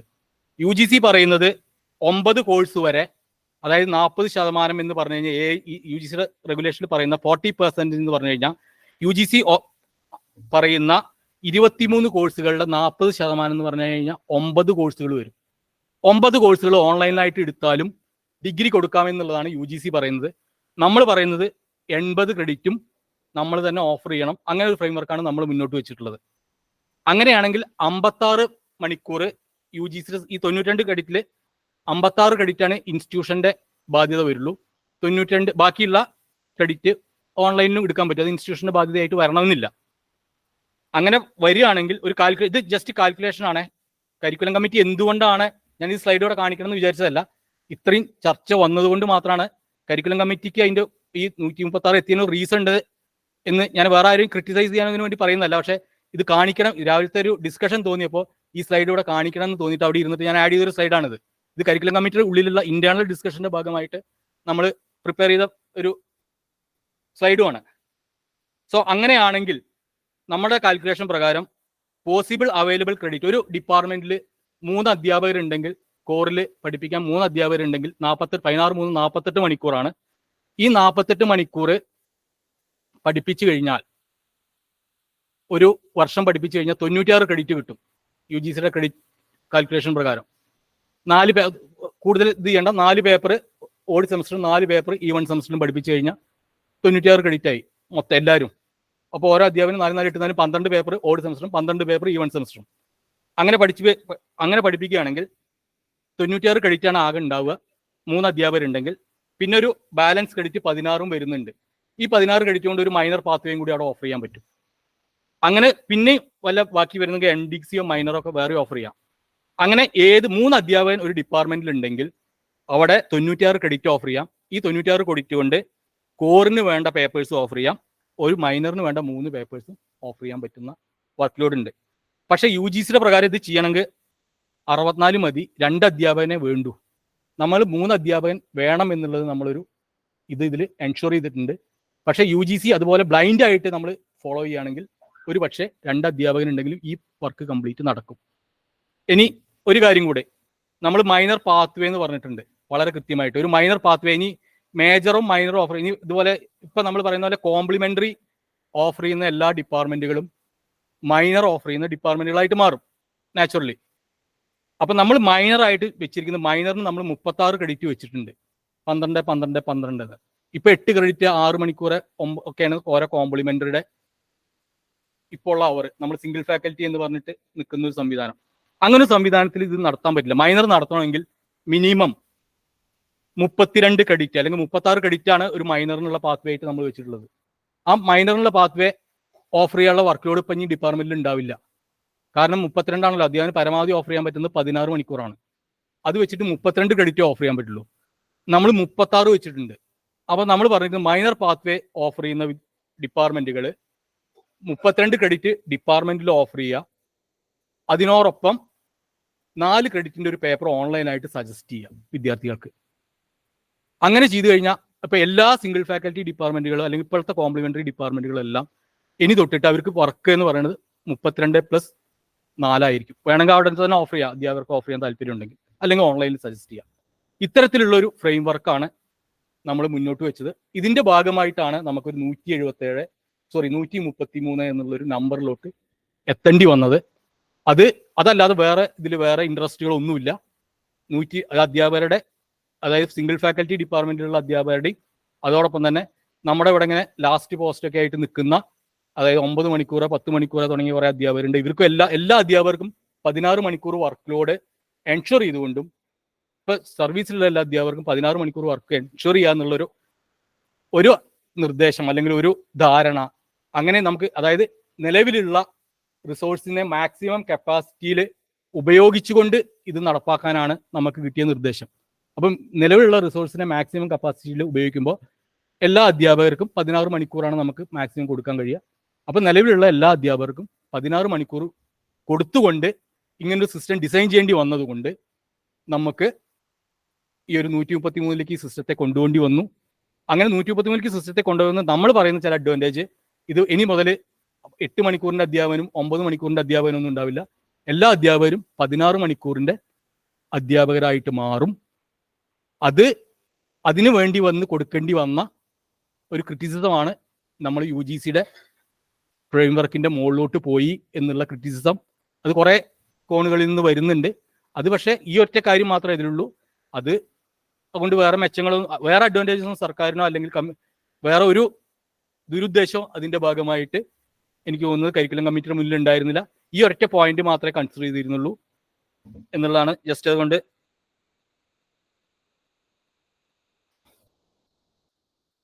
സ്റ്റോപ്പ്. 2-3 സ്ലൈഡും കൂടിയേ ഉള്ളൂ. Going to stop it. അപ്പൊ ജസ്റ്റ് ഒരു കാര്യം, എങ്ങനെയാണ് ഈ മേജറും മൈനറൊക്കെ ഓഫർ ചെയ്യുക എന്നുള്ളതാണ്. ഒരു ഡിപ്പാർട്ട്മെന്റ്, എല്ലാ ഡിപ്പാർട്ട്മെന്റുകളും 25 ഡിസിപ്ലിൻ സ്പെസിഫിക് പാത്വേ കോഴ്സസ് ഇനി ഓഫർ ചെയ്യണം. അതായത് ഏത് പേപ്പർ അങ്ങനെയുള്ള കാര്യങ്ങളല്ല, പാത്വേ കോഴ്സസിന്റെ കാര്യത്തിൽ കോർ ഓഫർ ചെയ്യുന്ന എല്ലാ ഡിപ്പാർട്ട്മെന്റ് 25 എണ്ണം. ആ 25 എണ്ണത്തിൽ 3 എണ്ണം ഓൺലൈൻ ആവാം. കാരണം 25 ഓഫർ ചെയ്യും. നമ്മളൊരു കോറിന്റെ യൂണിറ്റ് കണക്കാക്കിയിട്ടുണ്ട്. ഒരു കോറുള്ള നമ്മുടെ ഇപ്പോൾ വർക്ക് ലോഡ് 40 മണിക്കൂറാണല്ലോ. ഇപ്പോൾ സാധാരണഗതിയിൽ സയൻസ് അല്ലാത്ത non science, humanities and social science ഡിപ്പാർട്ട്മെന്റിൽ കോറും കോംപ്ലിമെന്ററി ഒന്നും ഇല്ലെങ്കിൽ നമ്മുടെ വർക്ക് ലോഡ് 40 ആണ്. അത് എല്ലായിടത്തും കേരളത്തിൽ അങ്ങനെ തന്നെയാണ്. 16, 3, 48. അപ്പോൾ 3 അധ്യാപകർ, ഇപ്പോൾ 2.5 അധ്യാപകർ ഉണ്ടാവുള്ളൂ ഇപ്പോഴത്തെ കണക്ക് പ്രകാരം. മുമ്പാണെങ്കിൽ 3 അധ്യാപകർ, 48 മണിക്കൂറാണ് ഉണ്ടാവുക. ഈ 48 മണിക്കൂർ വെച്ചിട്ടാണ് നമ്മൾ ഈ 16, 24 എന്നുള്ളത് പറഞ്ഞിട്ടുള്ളത്. അങ്ങനെ വരുമ്പോൾ പരമാവധി 25 പേപ്പർ എല്ലാ ഡിപ്പാർട്ട്മെന്റുകളും ഓഫർ ചെയ്യാം. അതിൽ 3 എണ്ണം ഓൺലൈൻ ആവാം. വർക്ക് ലോഡുള്ള ഡിപ്പാർട്ട്മെന്റ് ആണെങ്കിൽ കൊടുക്കാം. പിന്നെ students who are honours program should encourage to do a capstone project of 12 credits പറഞ്ഞിട്ടുണ്ട്. ഈ മൊത്തം വർക്ക് ലോഡിൽ 24 പേപ്പർ അല്ലെങ്കിൽ 20 പേപ്പറിൽ 17 പേപ്പർ നമ്മൾ ആദ്യത്തെ 3 വർഷത്തേക്കും 3 പേപ്പർ 4ാമത്തെ വർഷത്തേക്കും മാറ്റിവെക്കുക. അല്ലെങ്കിൽ അങ്ങനത്തെ ആ 24 പേപ്പറിനെ നിങ്ങൾ ഡിഫറെന്റ് ലെവൽസ് ആയിട്ട് ചെയ്യുക. ഡിഫറെന്റ് ലെവൽസ് ആയിട്ട് ചെയ്യുന്ന സമയത്ത് ഫൗണ്ടേഷൻ ലെവലിൽ 3 പേപ്പർ നിങ്ങൾ എൻഷുർ ചെയ്യുക യു കെപ്റ്റ് ഫോർ ലെവൽ 400. ബാക്കി വരുന്ന പേപ്പേഴ്സിനെ ലെവൽ മിനിമം റിക്വയർമെന്റ് അനുസരിച്ചിട്ട് സ്പ്രെഡ് ചെയ്ത് കൊടുക്കുക, ഏത് പേപ്പർ ആണെങ്കിലും. പിന്നെ ഹ്യൂമാനിറ്റീസ് ആൻഡ് സോഷ്യൽ സയൻസ് ഡിപ്പാർട്ട്മെന്റിൽ 4 ഇയർ പ്രോഗ്രാം ഇത് പ്രകാരം വർക്ക് ചെയ്യണമെങ്കിൽ 3 അധ്യാപകർ വേണ്ടി വരും. സയൻസ് ഡിപ്പാർട്ട്മെന്റിലാണെങ്കിൽ മിനിമം പ്രാക്ടിക്കൽസ് ഉള്ള സയൻസ് ഡിപ്പാർട്ട്മെന്റിലാണെങ്കിൽ 4 പേര് വേണ്ടി വരും. അത് കൂടുതൽ, അത് പ്രാക്ടിക്കലിന്റെ ബാച്ചും ഇതൊക്കെ അനുസരിച്ചിട്ട് അത് കൂടും. അതിന്റെ ഡീറ്റെയിൽഡ് ആയിട്ടുള്ള ഒരു കണക്കെടുപ്പ് നമ്മൾ നടത്തിയിട്ടുണ്ട്. അപ്പൊ ഇതിൽ ജസ്റ്റ് ഞാൻ ഇപ്പൊ ഇത്ര പറഞ്ഞ കാര്യങ്ങളാണ് ഇതിൽ ഒന്നും കൂടി എക്സ്പ്ലെയിൻ ചെയ്യാണ്. 3 ഫാക്കൽറ്റി ഉണ്ടെങ്കിൽ 96 ക്രെഡിറ്റ് ഓഫർ ചെയ്യാം. 24 പേപ്പർ അറ്റ് ഡിഫറെന്റ് ലെവൽസ്. ഇതാണ് possibility. Department should suggest 3 online papers at different levels for students. So including online papers, each department will have to offer 27 papers FYUGP. അതായത് ഇവിടെയാണ് നമ്മുടെ ഫ്രെയിംവർക്കും UGC ആയിട്ട് ചെറുതായിട്ട് difference വരുന്നത്. നമ്മൾ അധ്യാപകന്റെ വർക്ക് ലോഡ് പൂർണ്ണമായും ഉപയോഗപ്പെടുത്തിയ ശേഷം അഡീഷണൽ ആയിട്ടാണ് 3 പേപ്പർ പറഞ്ഞിട്ടുള്ളത്. 24 പേപ്പേഴ്സ് സ്വന്തം വർക്ക് നമ്മുടെ ഡിപ്പാർട്ട്മെന്റിലുള്ള മാക്സിമം വർക്ക് ലോഡ് ഉപയോഗപ്പെടുത്തി 24 പേപ്പർ കൊടുക്കുക. അതിന്റെ പുറമെ ഒരു 3 പേപ്പർ സജസ്റ്റ് ചെയ്യുക ഓൺലൈനായിട്ട്. നമ്മൾ ഓൺലൈനിൽ പേപ്പർ നമ്മുടെ സിസ്റ്റം കൊടുക്കുന്നുണ്ട്. അത് പക്ഷെ നമ്മുടെ വർക്ക് ലോഡിന്റെ പുറത്താണ്. ഈ 27 പേപ്പറിൽ വിദ്യാർത്ഥികൾക്ക് ചൂസ് ചെയ്യാനുള്ള ഓപ്ഷൻ കൊടുക്കാം. അത് ഏത് ലെവലിൽ പേപ്പർ കൊടുക്കണം എന്നുള്ളതല്ല, ചൂസ് ചെയ്യാനുള്ള പൂർണ്ണ സ്വാതന്ത്ര്യം ബോർഡ് ഓഫ് സ്റ്റഡീസിനാവും. ഇനി ഒരു 4ാമത്തെ ഫാക്കൽറ്റി, 3 ഫാക്കൽറ്റി കഴിഞ്ഞിട്ട് ഒരു അഡീഷണൽ ഫാക്കൽറ്റി കൂടി ആ ഡിപ്പാർട്ട്മെന്റിൽ ഉണ്ടെങ്കിൽ കാൽക്കുലേഷൻ വളരെ സിമ്പിളാണ്. 8 പേപ്പറും കൂടി, 8 ഡിസിപ്ലിൻ സ്പെസിഫിക് പാത്ത് പേപ്പറും കൂടി ഓഫർ ചെയ്യണം. 16 മണിക്കൂറായിരിക്കും അദ്ദേഹത്തിന് ഉണ്ടാവുക. ഓഡ് സെമസ്റ്ററിൽ 4 പേപ്പർ ഓഫർ ചെയ്യുക, ഈവൻ സെമസ്റ്ററിൽ 4 പേപ്പർ ഓഫർ ചെയ്യുക. സയൻസിലാണെങ്കിൽ ക്രെഡിറ്റും അവറും ചെറിയ മാറ്റങ്ങൾ ഉണ്ടാവും. അതനുസരിച്ചുള്ള കാൽക്കുലേഷൻ വരുന്നത് ഞാനതിപ്പോൾ എക്സ്പ്ലെയിൻ ചെയ്യുന്നില്ല. നമ്മളിത് തിയറി പേപ്പേഴ്സ് മാത്രമാണ് വിത്തൗട്ട് പ്രാക്ടിക്കൽ എന്നുള്ളത്. അത് എല്ലാവർക്കും കോമൺ ആയതുകൊണ്ടാണ് അങ്ങനെ പറയുന്നത്. So some of these papers may also offered in foundation courses. പിന്നെ കൂടുതൽ ഫാക്കൽറ്റീസിന്റെ എണ്ണം കൂടുന്തോറും നമ്മൾ കൂടുതൽ പാത്വേ കോഴ്സസ് ഓഫർ ചെയ്യണമെന്നില്ല. അപ്പൊ കുറച്ച് പേപ്പേഴ്സ് വേണമെങ്കിൽ ഫൗണ്ടേഷൻ കോഴ്സെന്നോ സ്കിൽ കോഴ്സുകളായിട്ടോ അതല്ലെങ്കിൽ സിഗ്നേച്ചർ കോഴ്സുകളായിട്ടോ നിങ്ങൾക്ക് ഓഫർ ചെയ്യാൻ പറ്റും. അപ്പൊ 27 പേപ്പർ ഉണ്ട് ഒരു ഡിപ്പാർട്ട്മെന്റിൽ. ഏത് FYUGP പ്രോഗ്രാം ആണെങ്കിൽ അവിടെ 27 പേപ്പറാണ് ഇനി തൊട്ട് ഉണ്ടാവുന്നത്. 20 പേപ്പറാണ്, 17 പേപ്പറാണ് UGക്ക് വേണ്ടത്, 20 പേപ്പറാണ് PGക്ക് വേണ്ടത്. പ്രോജക്റ്റ് ചെയ്യണമെന്നുണ്ടെങ്കിൽ, പ്രോജക്റ്റ് ചെയ്യുന്നില്ലെങ്കിൽ 23ന്റെ കൂടെ 17, 3, 20 പിന്നെ 23 പ്രോജക്റ്റ് ചെയ്യുന്നില്ലെങ്കിൽ വേണ്ടത്. മൈനറും കൂടി ചെയ്യണമെന്നുണ്ടെങ്കിൽ 26 പേപ്പർ വേണം. നമ്മൾ 27 പേപ്പർ എൻഷുർ ചെയ്തുകൊണ്ടാണ് ഈ ഒരു സിസ്റ്റം ഡെവലപ്പ് ചെയ്തിട്ടുള്ളത്. സോ വിദ്യാർത്ഥികൾക്ക് 27ന്റെ ഉള്ളിൽ ഓരോ ലെവലിലും നിങ്ങൾ കൊടുക്കുന്നതിനനുസരിച്ചിട്ട് യു ക്യാൻ ഗെറ്റ് ചോയ്സസ്.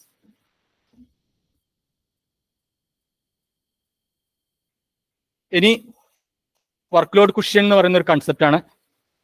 അത് ഷാംബി മേനോൻ കമ്മീഷൻ പറഞ്ഞതാണ്. അതിൽ പറഞ്ഞിരിക്കുന്നത് 10 to 20% of dynamic work load four all departments. അതായത് വിദ്യാർത്ഥികൾ കൂടുതൽ കോഴ്സ് ആവശ്യപ്പെട്ട് കഴിഞ്ഞാൽ, ചോയ്സ് കൊടുക്കേണ്ടി വന്നു കഴിഞ്ഞാൽ, ഒരു ഡിപ്പാർട്ട്മെന്റിന് നിലവിലെ വർക്ക് ലോഡിന്റെ എക്സസ് ആയിട്ട് ഒരു 10% വർക്ക് ലോഡ് അഷ്യൂർ ചെയ്തുകൊണ്ട് പറ്റുകയാണെങ്കിൽ ഒരു ഗസ്റ്റ് ലെക്ചേഴ്സിന് അല്ലെങ്കിൽ അതിന് സ്പെഷ്യലൈസ്ഡ് ആയ അധ്യാപകരെ നിയമിക്കാനുള്ള ഒരു ഇത് കൊടുക്കണം എന്നുള്ള രീതിയിലാണ് വർക്ക് ലോഡ് കുഷ്യൻ വെച്ചിട്ടുള്ളത്. അത്തരം ഒരു കൺസെപ്റ്റ് നമുക്ക് എന്തെങ്കിലും രീതിയിൽ വർക്ക് ലോഡ് കാഷ്വാലിറ്റി വന്നു കഴിഞ്ഞാൽ ഈ വർക്ക് ലോഡ് കുഷ്യന്റെ ഒരു ബെനിഫിറ്റ്സ് ഉപയോഗിച്ചുകൊണ്ട് നമുക്ക് അഡീഷണൽ കോഴ്സസ് കൊടുത്തുകൊണ്ട് നമുക്കത് സേവ് ചെയ്യാൻ പറ്റും. എല്ലാ അധ്യാപകരും, ഒരു അധ്യാപകൻ ഉണ്ടെങ്കിൽ അധ്യാപകന് 4 കോഴ്സ് ഓഫർ ചെയ്യുക, അല്ലെങ്കിൽ 16 ക്രെഡിറ്റിന്റെ കോഴ്സ് സെമസ്റ്റർ ഓഫർ ചെയ്യുക എന്നുള്ള രീതിയിൽ ഒരു ഫ്രീഡം നമ്മൾ ഈ സിസ്റ്റത്തിന്റെ ഉള്ളിൽ കൊണ്ടുവന്നിട്ടുണ്ട്. ഇത് എനിക്ക് തോന്നുന്നു ഇത് ഇവിടെ ആരോ ചർച്ച ചെയ്ത ഒരു കേസാണ്. നമ്മൾ എങ്ങനെയാണ് ഒരു ഡിസൈൻ വന്നിട്ടുള്ളത്. ഇതൊരു ജസ്റ്റ് ഒരു എക്സാമ്പിൾ മാത്രമാണ്. 22 മണിക്കൂറുണ്ട്, 21 കോഴ്സ്, 6 കോഴ്സ് എന്നുള്ള രീതിയിൽ, ഈ രീതിയിൽ ഇതൊരു പ്രപ്പോസലാണ്. ഇത് ഏത് രീതിയിൽ വേണമെങ്കിൽ മാറ്റാം. കാരണം എബിലിറ്റി എൻഹാൻസ്മെന്റ് കോഴ്സ് ഇവിടെ 3 ക്രെഡിറ്റിന്റെ ഫസ്റ്റ് സെമസ്റ്റർ കൊണ്ടുവരണോ സെക്കൻഡ് സെമസ്റ്റർ കൊണ്ടുവരണോ എന്നല്ല, അതായത് യൂണിവേഴ്സിറ്റിയുടെ പൂർണ്ണ സ്വാതന്ത്ര്യമാണ്. 2 വർഷത്തിൻ്റെ ഉള്ളിൽ ഇത് തീർക്കണം എന്ന് മാത്രമേ ഉള്ളൂ. ഇങ്ങനെയൊക്കെ നടത്താൻ പറ്റുന്നതിന് ഒരു എക്സാമ്പിൾ ആയിട്ട് മാത്രം കൊടുത്ത ഒരു റെപ്രസെൻറ്റേറ്റീവ് ടേബിൾ ആണ് ഇത്. ദ സെയിം തിങ് ഫോർ 4ാമത്തെ വർഷം. 4ാമത്തെ വർഷം നമ്മൾ ഓഫർ ചെയ്യുന്നത് എങ്ങനെയാണ്? ഈ 4ാമത്തെ വർഷം നോക്കുന്നതെന്ന് പറഞ്ഞാൽ 7ാമത്തെ സെമസ്റ്ററും 8ാമത്തെ സെമസ്റ്ററും. 8ാമത്തെ സെമസ്റ്ററിനെ പൂർണ്ണമായിട്ടും വിദ്യാർത്ഥിയുടെ ഒരു സെൽഫ് ലേണിംഗ് കപ്പാസിറ്റിക്ക് വിട്ടുകൊണ്ട്, അതായത് ഒന്നുകിൽ പ്രോജക്റ്റ് ഒപ്പം 2 ഓൺലൈൻ കോഴ്സ് എന്നുള്ള രീതിയിൽ വേണമെങ്കിൽ വിട്ടുകൊണ്ട്, അതല്ല ഒരു വിദ്യാർത്ഥിയെ നിങ്ങൾ പുറമേക്ക് പ്രോജക്റ്റിന് അയക്കുകയാണെങ്കിൽ, ഇപ്പോൾ IASയിൽ പ്രോജക്റ്റിന് പോകാൻ ഇവിടെ രാവിലെ സാബു സാർ പറഞ്ഞൊരു കേസാണ്. ഒരു വിദ്യാർത്ഥിനെ IASയിൽ ഇപ്പോൾ ഒരു കുട്ടിക്കും ഒരു സെമസ്റ്റർ പുറത്ത് പോയി പ്രോജക്റ്റ് ചെയ്യാൻ പറ്റില്ല. കാരണം എന്താ വെച്ച് കഴിഞ്ഞാൽ ആ സമയത്ത് അവിടെ പേപ്പർ കൊടുക്കേണ്ടി വരും. അതാണ് നമ്മുടെ ഉള്ളിൽ മൊബിലിറ്റിക്കുള്ള ഏക തടസ്സം. അപ്പോൾ അതും നമ്മൾ മാറ്റി, ഒരു വിദ്യാർത്ഥി, നിങ്ങളുടെ കോളേജിലുള്ള ഒരു വിദ്യാർത്ഥി 8ാമത്തെ സെമസ്റ്റർ പ്രോജക്റ്റ് ചെയ്യണം, നിങ്ങൾക്ക് ആ കുട്ടിയെ ഇന്ത്യയിലെ എവിടേക്ക് വേണമെങ്കിൽ അയക്കാം, ഏത് ഇൻസ്റ്റിറ്റ്യൂഷനിൽ വേണമെങ്കിൽ ആ കുട്ടിക്ക് പോയിട്ട് പ്രോജക്റ്റ് ചെയ്യാം. ഒപ്പം 2 പേപ്പർ ചെയ്യണം. വേണമെങ്കിൽ ആ കുട്ടിക്ക് ഇന്ന് പുതിയ അക്കാഡമിക് ബാങ്ക് ഓഫ് ക്രെഡിറ്റ്സ് നിലവിൽ വന്നിട്ടുണ്ട്. ആ കുട്ടിക്ക് JNUവിൽ പോവുകയാണെങ്കിൽ JNUന്ന് 2 പേപ്പറുകൾ ചെയ്താൽ മതി. കോറിൻ്റെ പേപ്പർ, ആ പേപ്പറിൻ്റെ ക്രെഡിറ്റ് നമുക്ക് ഇങ്ങോട്ട് ട്രാൻസ്ഫർ ചെയ്ത് കിട്ടും. So he will be eligible. ആ ഒരു ഫ്ലെക്സിബിലിറ്റി ഉറപ്പുവരുത്താൻ വേണ്ടിയിട്ട് 8ാമത്തെ സെമസ്റ്റർ സ്റ്റേറ്റ് ഫ്രെയിംവർക്കിൽ പ്രോജക്റ്റ് പ്ലസ് ഓൺലൈൻ കോഴ്സസ് എന്നുള്ള രീതിയിൽ മാറ്റിവെച്ചിട്ടുണ്ട്. 7ാമത്തെ സെമസ്റ്റർ പൂർണ്ണമായിട്ടും 24 ക്രെഡിറ്റ് അല്ലെങ്കിൽ 24 മണിക്കൂർ എന്നുള്ള രീതിയിൽ ഇൻസ്റ്റിറ്റ്യൂഷനാണ്. ഈ ഇൻസ്റ്റിറ്റ്യൂഷനിൽ 12 ക്രെഡിറ്റ് ഡിപ്പാർട്ട്മെന്റിനും 12 ക്രെഡിറ്റ് ഇൻസ്റ്റിറ്റ്യൂഷനുമാണ്. അതായത് ഇപ്പം 4ാമത്തെ സെമസ്റ്റർ 4th ഇയറിൽ വരുന്ന ഒരു വിദ്യാർത്ഥിക്ക് വേണമെങ്കിൽ ഒരു അഡീഷണൽ മൈനർ അല്ലെങ്കിൽ പഴയ ഭാഷയിൽ ഒരു കോംപ്ലിമെന്ററി കൂടെ ചെയ്യാനുള്ള ഒരു അവസരം, അത് കുട്ടിയുടെ ചോയ്സ് ആണ്. അല്ലെങ്കിൽ ഈ 12 ക്രെഡിറ്റും ഡിപ്പാർട്ട്മെന്റിൽ പേപ്പർ ഉണ്ടെങ്കിൽ ഡിപ്പാർട്ട്മെന്റിൽ നിന്ന് എടുക്കാം, അതല്ലെങ്കിൽ ഡിപ്പാർട്ട്മെന്റിന് പുറത്തേക്ക് എടുക്കാം.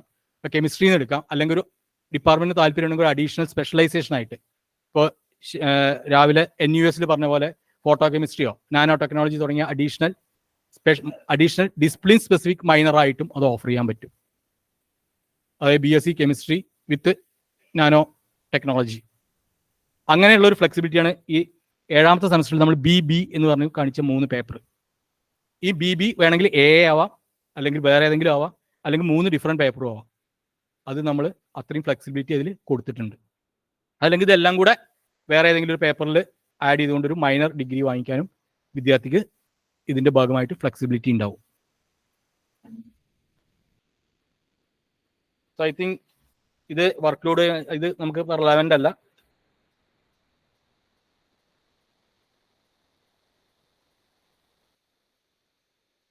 ഇത് role of board of studies just ഇത് പറഞ്ഞ കാര്യങ്ങൾ തന്നെ ഉള്ളൂ. ഡിഫറെൻറ്റ് പാത്വേ എങ്ങനെയാണ് വിദ്യാർത്ഥി ഡിസൈൻ ചെയ്യുന്നത് എന്നുള്ളതാണ്. ഇത് പലയിടത്തായിട്ട് നമ്മൾ പ്രസന്റ് ചെയ്ത കാര്യം തന്നെയാണ്. ഇവാലുവേഷൻ മസ്റ്റ് ബി, ഇത് ഡീറ്റെയിൽ ആയിട്ട് എടുത്ത് ഇതിൽ പറയും. Must be align with learning outcomes. External 60 to 80% വരെ ആവാം, ഇന്റേണൽ 20 to 40%. നമ്മൾ ഇങ്ങനെയാണ് റെക്കമെൻഡേഷൻ ഉള്ളത്. ആൻഡ് ഇന്നോവേറ്റീവ് അസസ്മെന്റ് ടൂൾസിന്റെ കാര്യം പറയുന്നത് exam duration as per credits. അതായത് ഒരു ക്രെഡിറ്റിന് 1 മണിക്കൂറാണെങ്കിൽ ഒരു മാക്സിമം 2 മണിക്കൂറിന്റെ എക്സാം, 4 ക്രെഡിറ്റ് ആണെങ്കിൽ. ക്രെഡിറ്റിനും മാർക്കിനും അനുസരിച്ചിട്ട് നമുക്ക് എക്സാം ഡ്യൂറേഷൻ 1 മണിക്കൂർ, 1.5 മണിക്കൂർ, 2 മണിക്കൂർ എന്നുള്ള രീതിയിൽ 1 credit, 2 credits, 3 credits and 4 credits. 1 ക്രെഡിറ്റിന്റെ പേപ്പേഴ്സ് ഉണ്ടാവില്ല എന്ന് വിചാരിക്കുന്നു. 2 ക്രെഡിറ്റ്സും 3 ക്രെഡിറ്റും 4 ക്രെഡിറ്റിന്റെയും പേപ്പേഴ്സ് ആണെങ്കിൽ 1 മണിക്കൂറോ 1.5 മണിക്കൂർ, 2 മണിക്കൂർ എന്നുള്ള രീതിയിൽ ക്രെഡിറ്റിനനുസരിച്ചിട്ട് നിങ്ങൾക്ക് എക്സാം ഡ്യൂറേഷൻ ഫിക്സ് ചെയ്യാം. പിന്നെ അസസ്മെന്റിന്റെ ഇവാലുവേഷൻ, ഇതിൽ കണ്ടിന്യൂസ് ആൻഡ് കോംപ്രിഹെൻസീവ് അസസ്മെന്റിന്റെ കാര്യം പറഞ്ഞു. അത് നമ്മൾ ഇതിൽ പറഞ്ഞിട്ടുണ്ട്. 40% വെയിറ്റേജ് കണ്ടിന്യൂസ് അസസ്മെന്റിന് കൊടുക്കണം, 60% weightage four end semester evaluation. ഇനി ഫോർമാറ്റീവ് അസസ്മെന്റ് ഭാഗമായിട്ട് പ്രാക്ടിക്കൽ അസൈൻമെന്റ് ആവാം, ഒബ്സർവേഷൻ ഓഫ് പ്രാക്ടിക്കൽ സ്കിൽസ് ആവാം, വൈവ ഓസി ആയിരിക്കാം, ഏത് ടൂൾ വേണമെങ്കിൽ യൂസ് ചെയ്യാം. ഒരുപാട് ടൂൾസ് ഇതിൽ സജസ്റ്റ് ചെയ്തിട്ടുണ്ട്. ഓറൽ പ്രസന്റേഷൻ ആവാം, കമ്പ്യൂട്ടറൈസ്ഡ് ആക്ടിവിറ്റി ടെസ്റ്റിംഗ് ആവാം, ഇൻ ക്ലാസ് ഡിസ്കഷൻസ് ആവാം, ഇൻസ്ട്രക്ടർ ക്രിയേറ്റഡ് എക്സാംസ് ആവാം, സെമിനാർ പ്രസന്റേഷൻ ആവാം, ഗ്രൂപ്പ് ട്യൂട്ടോറിയൽ വർക്ക്സ് ആവാം, ഹോം അസൈൻമെന്റ്സ് ആവാം. ഇതെല്ലാം കണ്ടിന്യൂസ് അസസ്മെന്റ് ഭാഗമായിട്ട്, ഫോർമാറ്റീവ് അസസ്മെന്റ് ഭാഗമായിട്ട് ഉപയോഗിക്കാം. സമ്മേറ്റീവ് അസസ്മെന്റ് എന്ന് പറഞ്ഞു കഴിഞ്ഞാൽ ഒരു പെർട്ടിക്കുലർ മോഡ്യൂളോ അല്ലെങ്കിൽ ഒരു സെഷനോ കഴിഞ്ഞ് കഴിഞ്ഞാൽ നടത്തുന്ന അസസ്മെന്റ്. അത് പല ടൈപ്പിൽ വേണം. പ്രോജക്റ്റ് സബ്മിറ്റ് ചെയ്യാൻ പറയാം, കോഴ്സ് അത് പല രീതിയിലാവാം, ക്ലാസ് ടെസ്റ്റ് ആവാം, അസൈൻമെന്റ് ആവാം, ഓപ്പൺ ബുക്ക് ടെസ്റ്റ് ആവാം. ഏത് വേണമെന്നുള്ളത് you can decide. Written test, open book test, laboratory report, problem based assignment, individual project report, case study report, so many thing. അത് ഒരുപാടെണ്ണം നമ്മുടെ റെഗുലേഷനിൽ ലിസ്റ്റ് ചെയ്തിട്ടുണ്ട്. ദെൻ പ്രാക്ടിക്കൽ കോഴ്സിന്റെ ഇവാലുവേഷൻ ഇവിടെ സാബു സാറ് സൂചിപ്പിച്ചു. നമ്മുടെ റെഗുലേഷനിൽ കൃത്യമായിട്ട് പറഞ്ഞിട്ടുണ്ട്, there shall be no external examiner for conducting practical exam. There shall be, ഇത് റെക്കമെൻഡേഷൻസ് ആണ്, there shall be a continuous evaluation of practical courses conducted by the course in charge. Continuous evaluation of practical will carry a weightage of 60% and semester by a comprehensive viva and an evaluation of lab report by course faculty and another faculty from the department. ഇതാണ് റിപ്പോർട്ടിലുള്ള recommendation. ഇതിൽ യൂണിവേഴ്സിറ്റികൾക്കാണ് അത് ചർച്ച ചെയ്ത് തീരുമാനിക്കാനുള്ള right. I think I will stop at this point.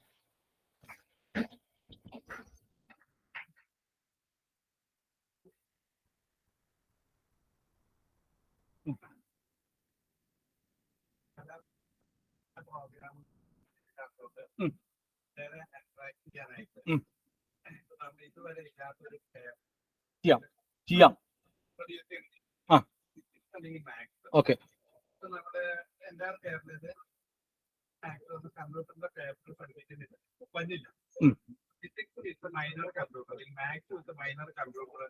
Possible 100%.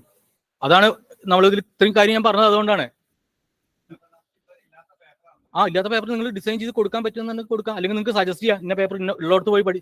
റെഗുലേഷനിൽ ഒരുപാട് കാര്യങ്ങളുണ്ട്, ഞാൻ ഇതോടെ പറഞ്ഞില്ല. നമുക്കിത് ഫുള്ള് ഇവിടെ കവർ ചെയ്യാൻ പറ്റില്ല. അതുകൊണ്ടാണ് നിങ്ങളുടെ വിദ്യാർത്ഥിക്ക് നിങ്ങൾക്ക് പഠിപ്പിക്കാൻ പറ്റുന്നത് നിങ്ങൾ പഠിപ്പിക്കുക. അതെ, കമ്പ്യൂട്ടർ സയൻസിൽ പോയിട്ട് 3 പേപ്പർ പഠിക്കാൻ പറഞ്ഞ പോരെ. എല്ലാ കോളേജിലേക്ക് പറഞ്ഞുവിടാം, കുട്ടിക്ക് അതിനുള്ള ഓപ്ഷൻ ഉണ്ട്. അവിടുന്ന് ക്രെഡിറ്റ് കൊടുത്താൽ മതി, എന്താ പ്രശ്നം?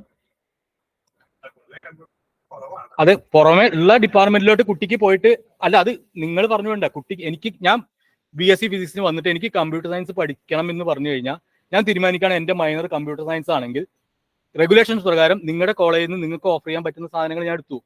അതിനുശേഷം എനിക്ക് കമ്പ്യൂട്ടർ സയൻസ് പഠിക്കണം, ഞാൻ കമ്പ്യൂട്ടർ സയൻസ് എവിടെ കിട്ടുക നോക്കിയിട്ട് അവിടുന്ന് പോയിട്ട് അവിടെ 3 കോഴ്സ് എടുക്കുക. അവരെന്നെ ചേർക്കണം. അതല്ലെങ്കിൽ എനിക്ക് ഓൺലൈനായിട്ടും പഠിക്കാം. ആ ക്രെഡിറ്റ് ട്രാൻസ്ഫർ ചെയ്താൽ മതി. പറ്റും. ക്രെഡിറ്റ് എങ്ങനെ വേണമെങ്കിൽ ട്രാൻസ്ഫർ ചെയ്യാം. 3 പേപ്പർ അവിടെ വെച്ചിട്ടുണ്ടല്ലോ നമ്മൾ.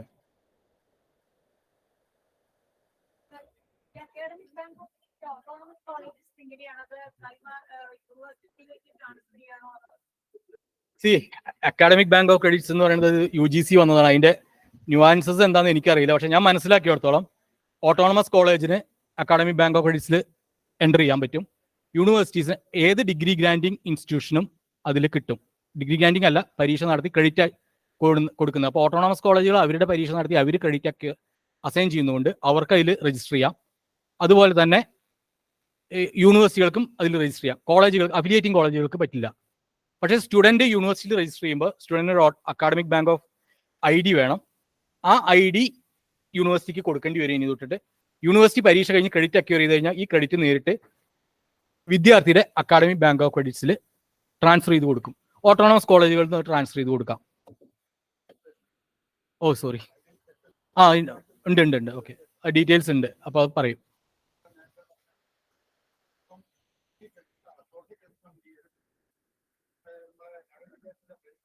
ഞാൻ ആദ്യം തന്നെ അതിന് പറഞ്ഞു 40K. ഇല്ല 56 ഒന്നും പറഞ്ഞിട്ടില്ല. ഇല്ല 22, 23, 46 പരമാവധി. മാക്സിമം എക്സ്ട്രാ ക്രെഡിറ്റ്സ് ആഡ് ചെയ്യാം, വേണമെങ്കിൽ സ്റ്റുഡൻസിന് എടുക്കാം എന്നുള്ളതാണ് പറയുന്നത്. അത് നമ്മുടെ മിനിമം അല്ല. നമ്മുടെ മിനിമം നോ അത് രണ്ട് രീതിയാണ്. നിങ്ങളതിൽ ഒരു വിദ്യാർത്ഥിക്ക് ഞാൻ ഇപ്പോൾ കൂടുതൽ പഠിക്കാൻ തയ്യാറാണെന്നുണ്ടെങ്കിൽ അതിന് വേറെ ഇതില്ല. നമ്മളൊരു സിസ്റ്റം ഡിസൈൻ ചെയ്യുമ്പോൾ ഒന്ന് സിസ്റ്റം ഡിസൈൻ ആണ്, മറ്റേത് എൻ്റെ ചോയ്സ് ആണ്. ഒന്ന് നിങ്ങൾക്ക് കമ്പൽസറി ആണ്. നിങ്ങൾ ഞാനൊരു കോഴ്സ് ഡിസൈൻ ചെയ്യുമ്പോൾ എനിക്ക് 20 ക്രെഡിറ്റിന്റെ ഉള്ളിൽ വിദ്യാർത്ഥിക്ക് ലോഡ് വരുന്ന രീതിയിൽ ഞാൻ ഡിസൈൻ ചെയ്യണം. എനിക്ക് സാറ് HOD ആണെങ്കിൽ എനിക്ക് പേപ്പർ എടുക്കുമ്പോൾ എനിക്ക് 16 മണിക്കൂർ വരുന്ന രീതിയിലാണ് മാർക്ക് ടൈം ടേബിൾ ഇടാൻ പറ്റുള്ളൂ. പക്ഷെ ഞാൻ 18 മണിക്കൂർ പഠിപ്പിക്കാൻ തയ്യാറാണെങ്കിൽ മാർക്ക് ഇടാം. ഇതേ രീതിയിലാണ് ഇതും പറഞ്ഞത്. മാക്സിമം എന്ന് പറയുന്നത് എനിക്ക് 16 മണിക്കൂറല്ലേ സാറിന് നിയമപരമായിട്ട് ഇടാൻ പറ്റുന്നതും, മറ്റേത് എനിക്ക് വില്ലിങ്നെസ് ആണെങ്കിൽ എടുക്കാൻ പറ്റുന്നതും. അങ്ങനെയാണെങ്കിൽ പരമാവധി 30 എടുക്കാൻ പറ്റുള്ളൂ എന്നുള്ളതാണ്.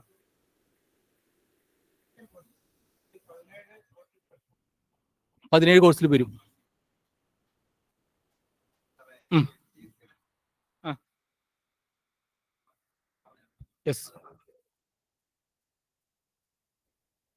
മാൻഡേറ്ററി ഓപ്ഷൻസ് എന്നുള്ളത് അത് ചോയ്സ് ആണ് പൂർണ്ണമായിട്ട്. നമ്മൾ ഒരു പേപ്പർ മാൻഡേറ്ററി എന്നുള്ള രീതിയിൽ പറയുന്നുണ്ട്. അത് കേരള സ്പെസിഫിക് കണ്ടന്റ്സ് ഇൻക്ലൂഡ് ചെയ്യാൻ വേണ്ടിയിട്ട് അങ്ങനെ ഒരു നിർദ്ദേശം വെച്ചിട്ടുണ്ട്. അത് സർവകലാശാലകൾക്ക് ചർച്ച ചെയ്ത് തീരുമാനിക്കാം. ഇതെല്ലാം UGC പറയുന്നതിനൊന്നും മാറിയിട്ടില്ല. 3 ക്രെഡിറ്റ് അല്ലെങ്കിൽ 3 കോഴ്സ് എന്ന് പറയുന്ന 9 ക്രെഡിറ്റ്, അതെല്ലാം UGC പറയുന്ന രീതിയിലാണ്. ഒന്നുകിൽ UGC പറയുന്ന രീതിയിൽ ചെയ്യാം, അല്ലെങ്കിൽ സ്വന്തമായിട്ട് എങ്ങനെ വേണമെന്നുള്ളത് തീരുമാനിക്കാം. ആകെ ഒരൊറ്റ കോഴ്സ് എബിലിറ്റി എൻഹാൻസ്മെന്റ് ഒരു പേപ്പർ അധികം നമ്മളിവിടെ സജസ്റ്റ് ചെയ്തിട്ടുണ്ട് ഫൗണ്ടേഷൻ കോഴ്സിന്റെ ഭാഗമായിട്ട്. This is only difference in terms of foundation course. Pathway കോഴ്സസിൽ 2 പേപ്പറും ഫൗണ്ടേഷൻ കോഴ്സിൽ 1 പേപ്പറും ആണ് നമ്മൾ കൂടുതൽ. അതേപോലെ മൈനർ പാത്വേയിൽ 1 പേപ്പറും. ഇതാണ് നമ്മുടെ ആകെയുള്ള ഡിഫറൻസ് ഫ്രം UGC കരിക്കുലം. അതിന് we have very valid reasons.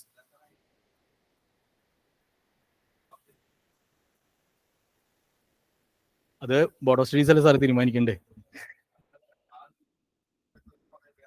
നമ്മൾ അതിൽ കൃത്യം ഫൗണ്ടേഷൻ കോഴ്സുകളെ കുറിച്ചിട്ട് ഇവിടെ അടുത്തൊരു സെഷൻ ഉണ്ട്, അവർ പറയും എന്താണ് അതിലെ ഓരോ കണ്ടന്റ് എന്നുള്ളത്. എന്തെങ്കിലും doubts? Okay. 12 + 820, yeah.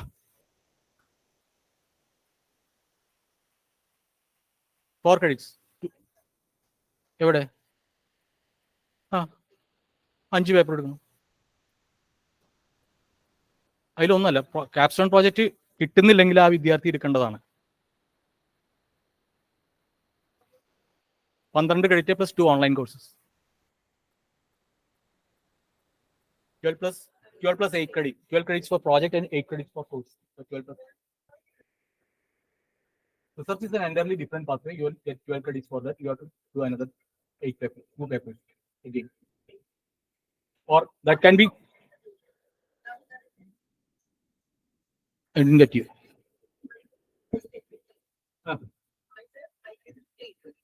Either you can do a project, or instead of project, you have to take 3 papers.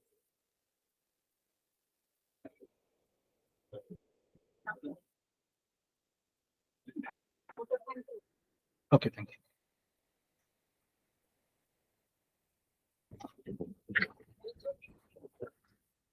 ബഹുമാന്യ വ്യക്തികളെ, resource person, Kerala state higher education council അംഗമായിട്ടുള്ള സുധീന്ദ്രൻ സർ, വളരെ വിഭിന്നമായി നാഷണൽ ഫ്രെയിംവർക്കിനുള്ളിൽ നിന്നുകൊണ്ട് തന്നെ എന്നാൽ വ്യത്യസ്തമായി നമ്മുടെ മുമ്പിൽ കരിക്കുലം ഫ്രെയിംവർക്കിനെ കുറിച്ച് വളരെ മനോഹരമായി അവതരിപ്പിച്ചു. ഒരു ആശങ്ക കൂടി പങ്കുവെച്ചുകൊണ്ട് ഞാൻ എൻ്റെ കർത്തവ്യത്തിലേക്ക് കടക്കാം. വർക്ക് ലോഡ് അറേഞ്ച്മെന്റ് ചെയ്യുന്നതിന് വേണ്ടിയിട്ടാണ് UGCയിൽ നിന്നും തികച്ചും വ്യത്യസ്തമായി അധിക ക്രെഡിറ്റ് കുട്ടികളിൽ ഏൽപ്പിക്കുന്നത് എന്നൊരു പരാമർശം കണ്ടു. അതിൻ്റെ ഒരു ശാസ്ത്രീയത മനസ്സിലാകുന്നില്ല. എങ്ങനെയാണ് വർക്ക് ലോഡ് അറേഞ്ച്മെന്റിന്റെ ഭാഗമായി കുട്ടികൾ ഇത്രയും ക്രെഡിറ്റ് പഠിക്കേണ്ടി വരുന്ന ഒരു സാഹചര്യം കേരള മാതൃക എന്ന രീതിയിൽ നമ്മൾ ഉണ്ടാക്കുന്നത്, അല്ലെങ്കിൽ ആ രീതിയിൽ ഒരു സജഷൻ എങ്ങനെയാണ്, അതിൻ്റെ ഒരു ശാസ്ത്രീയ വശം പഠിക്കേണ്ടിയിരിക്കുന്നു എന്ന് തോന്നുന്നു. തീർച്ചയായിട്ടും വ്യത്യസ്തമായ ഒരു സെഷനായിരുന്നു. എല്ലാവരും വളരെ സജീവമായി പങ്കെടുത്തു. ഇത്തരത്തിലുള്ള ഒരു സെഷൻ ഞങ്ങൾക്ക് വേണ്ടി അവതരിപ്പിച്ചതിന് സാറിനോട്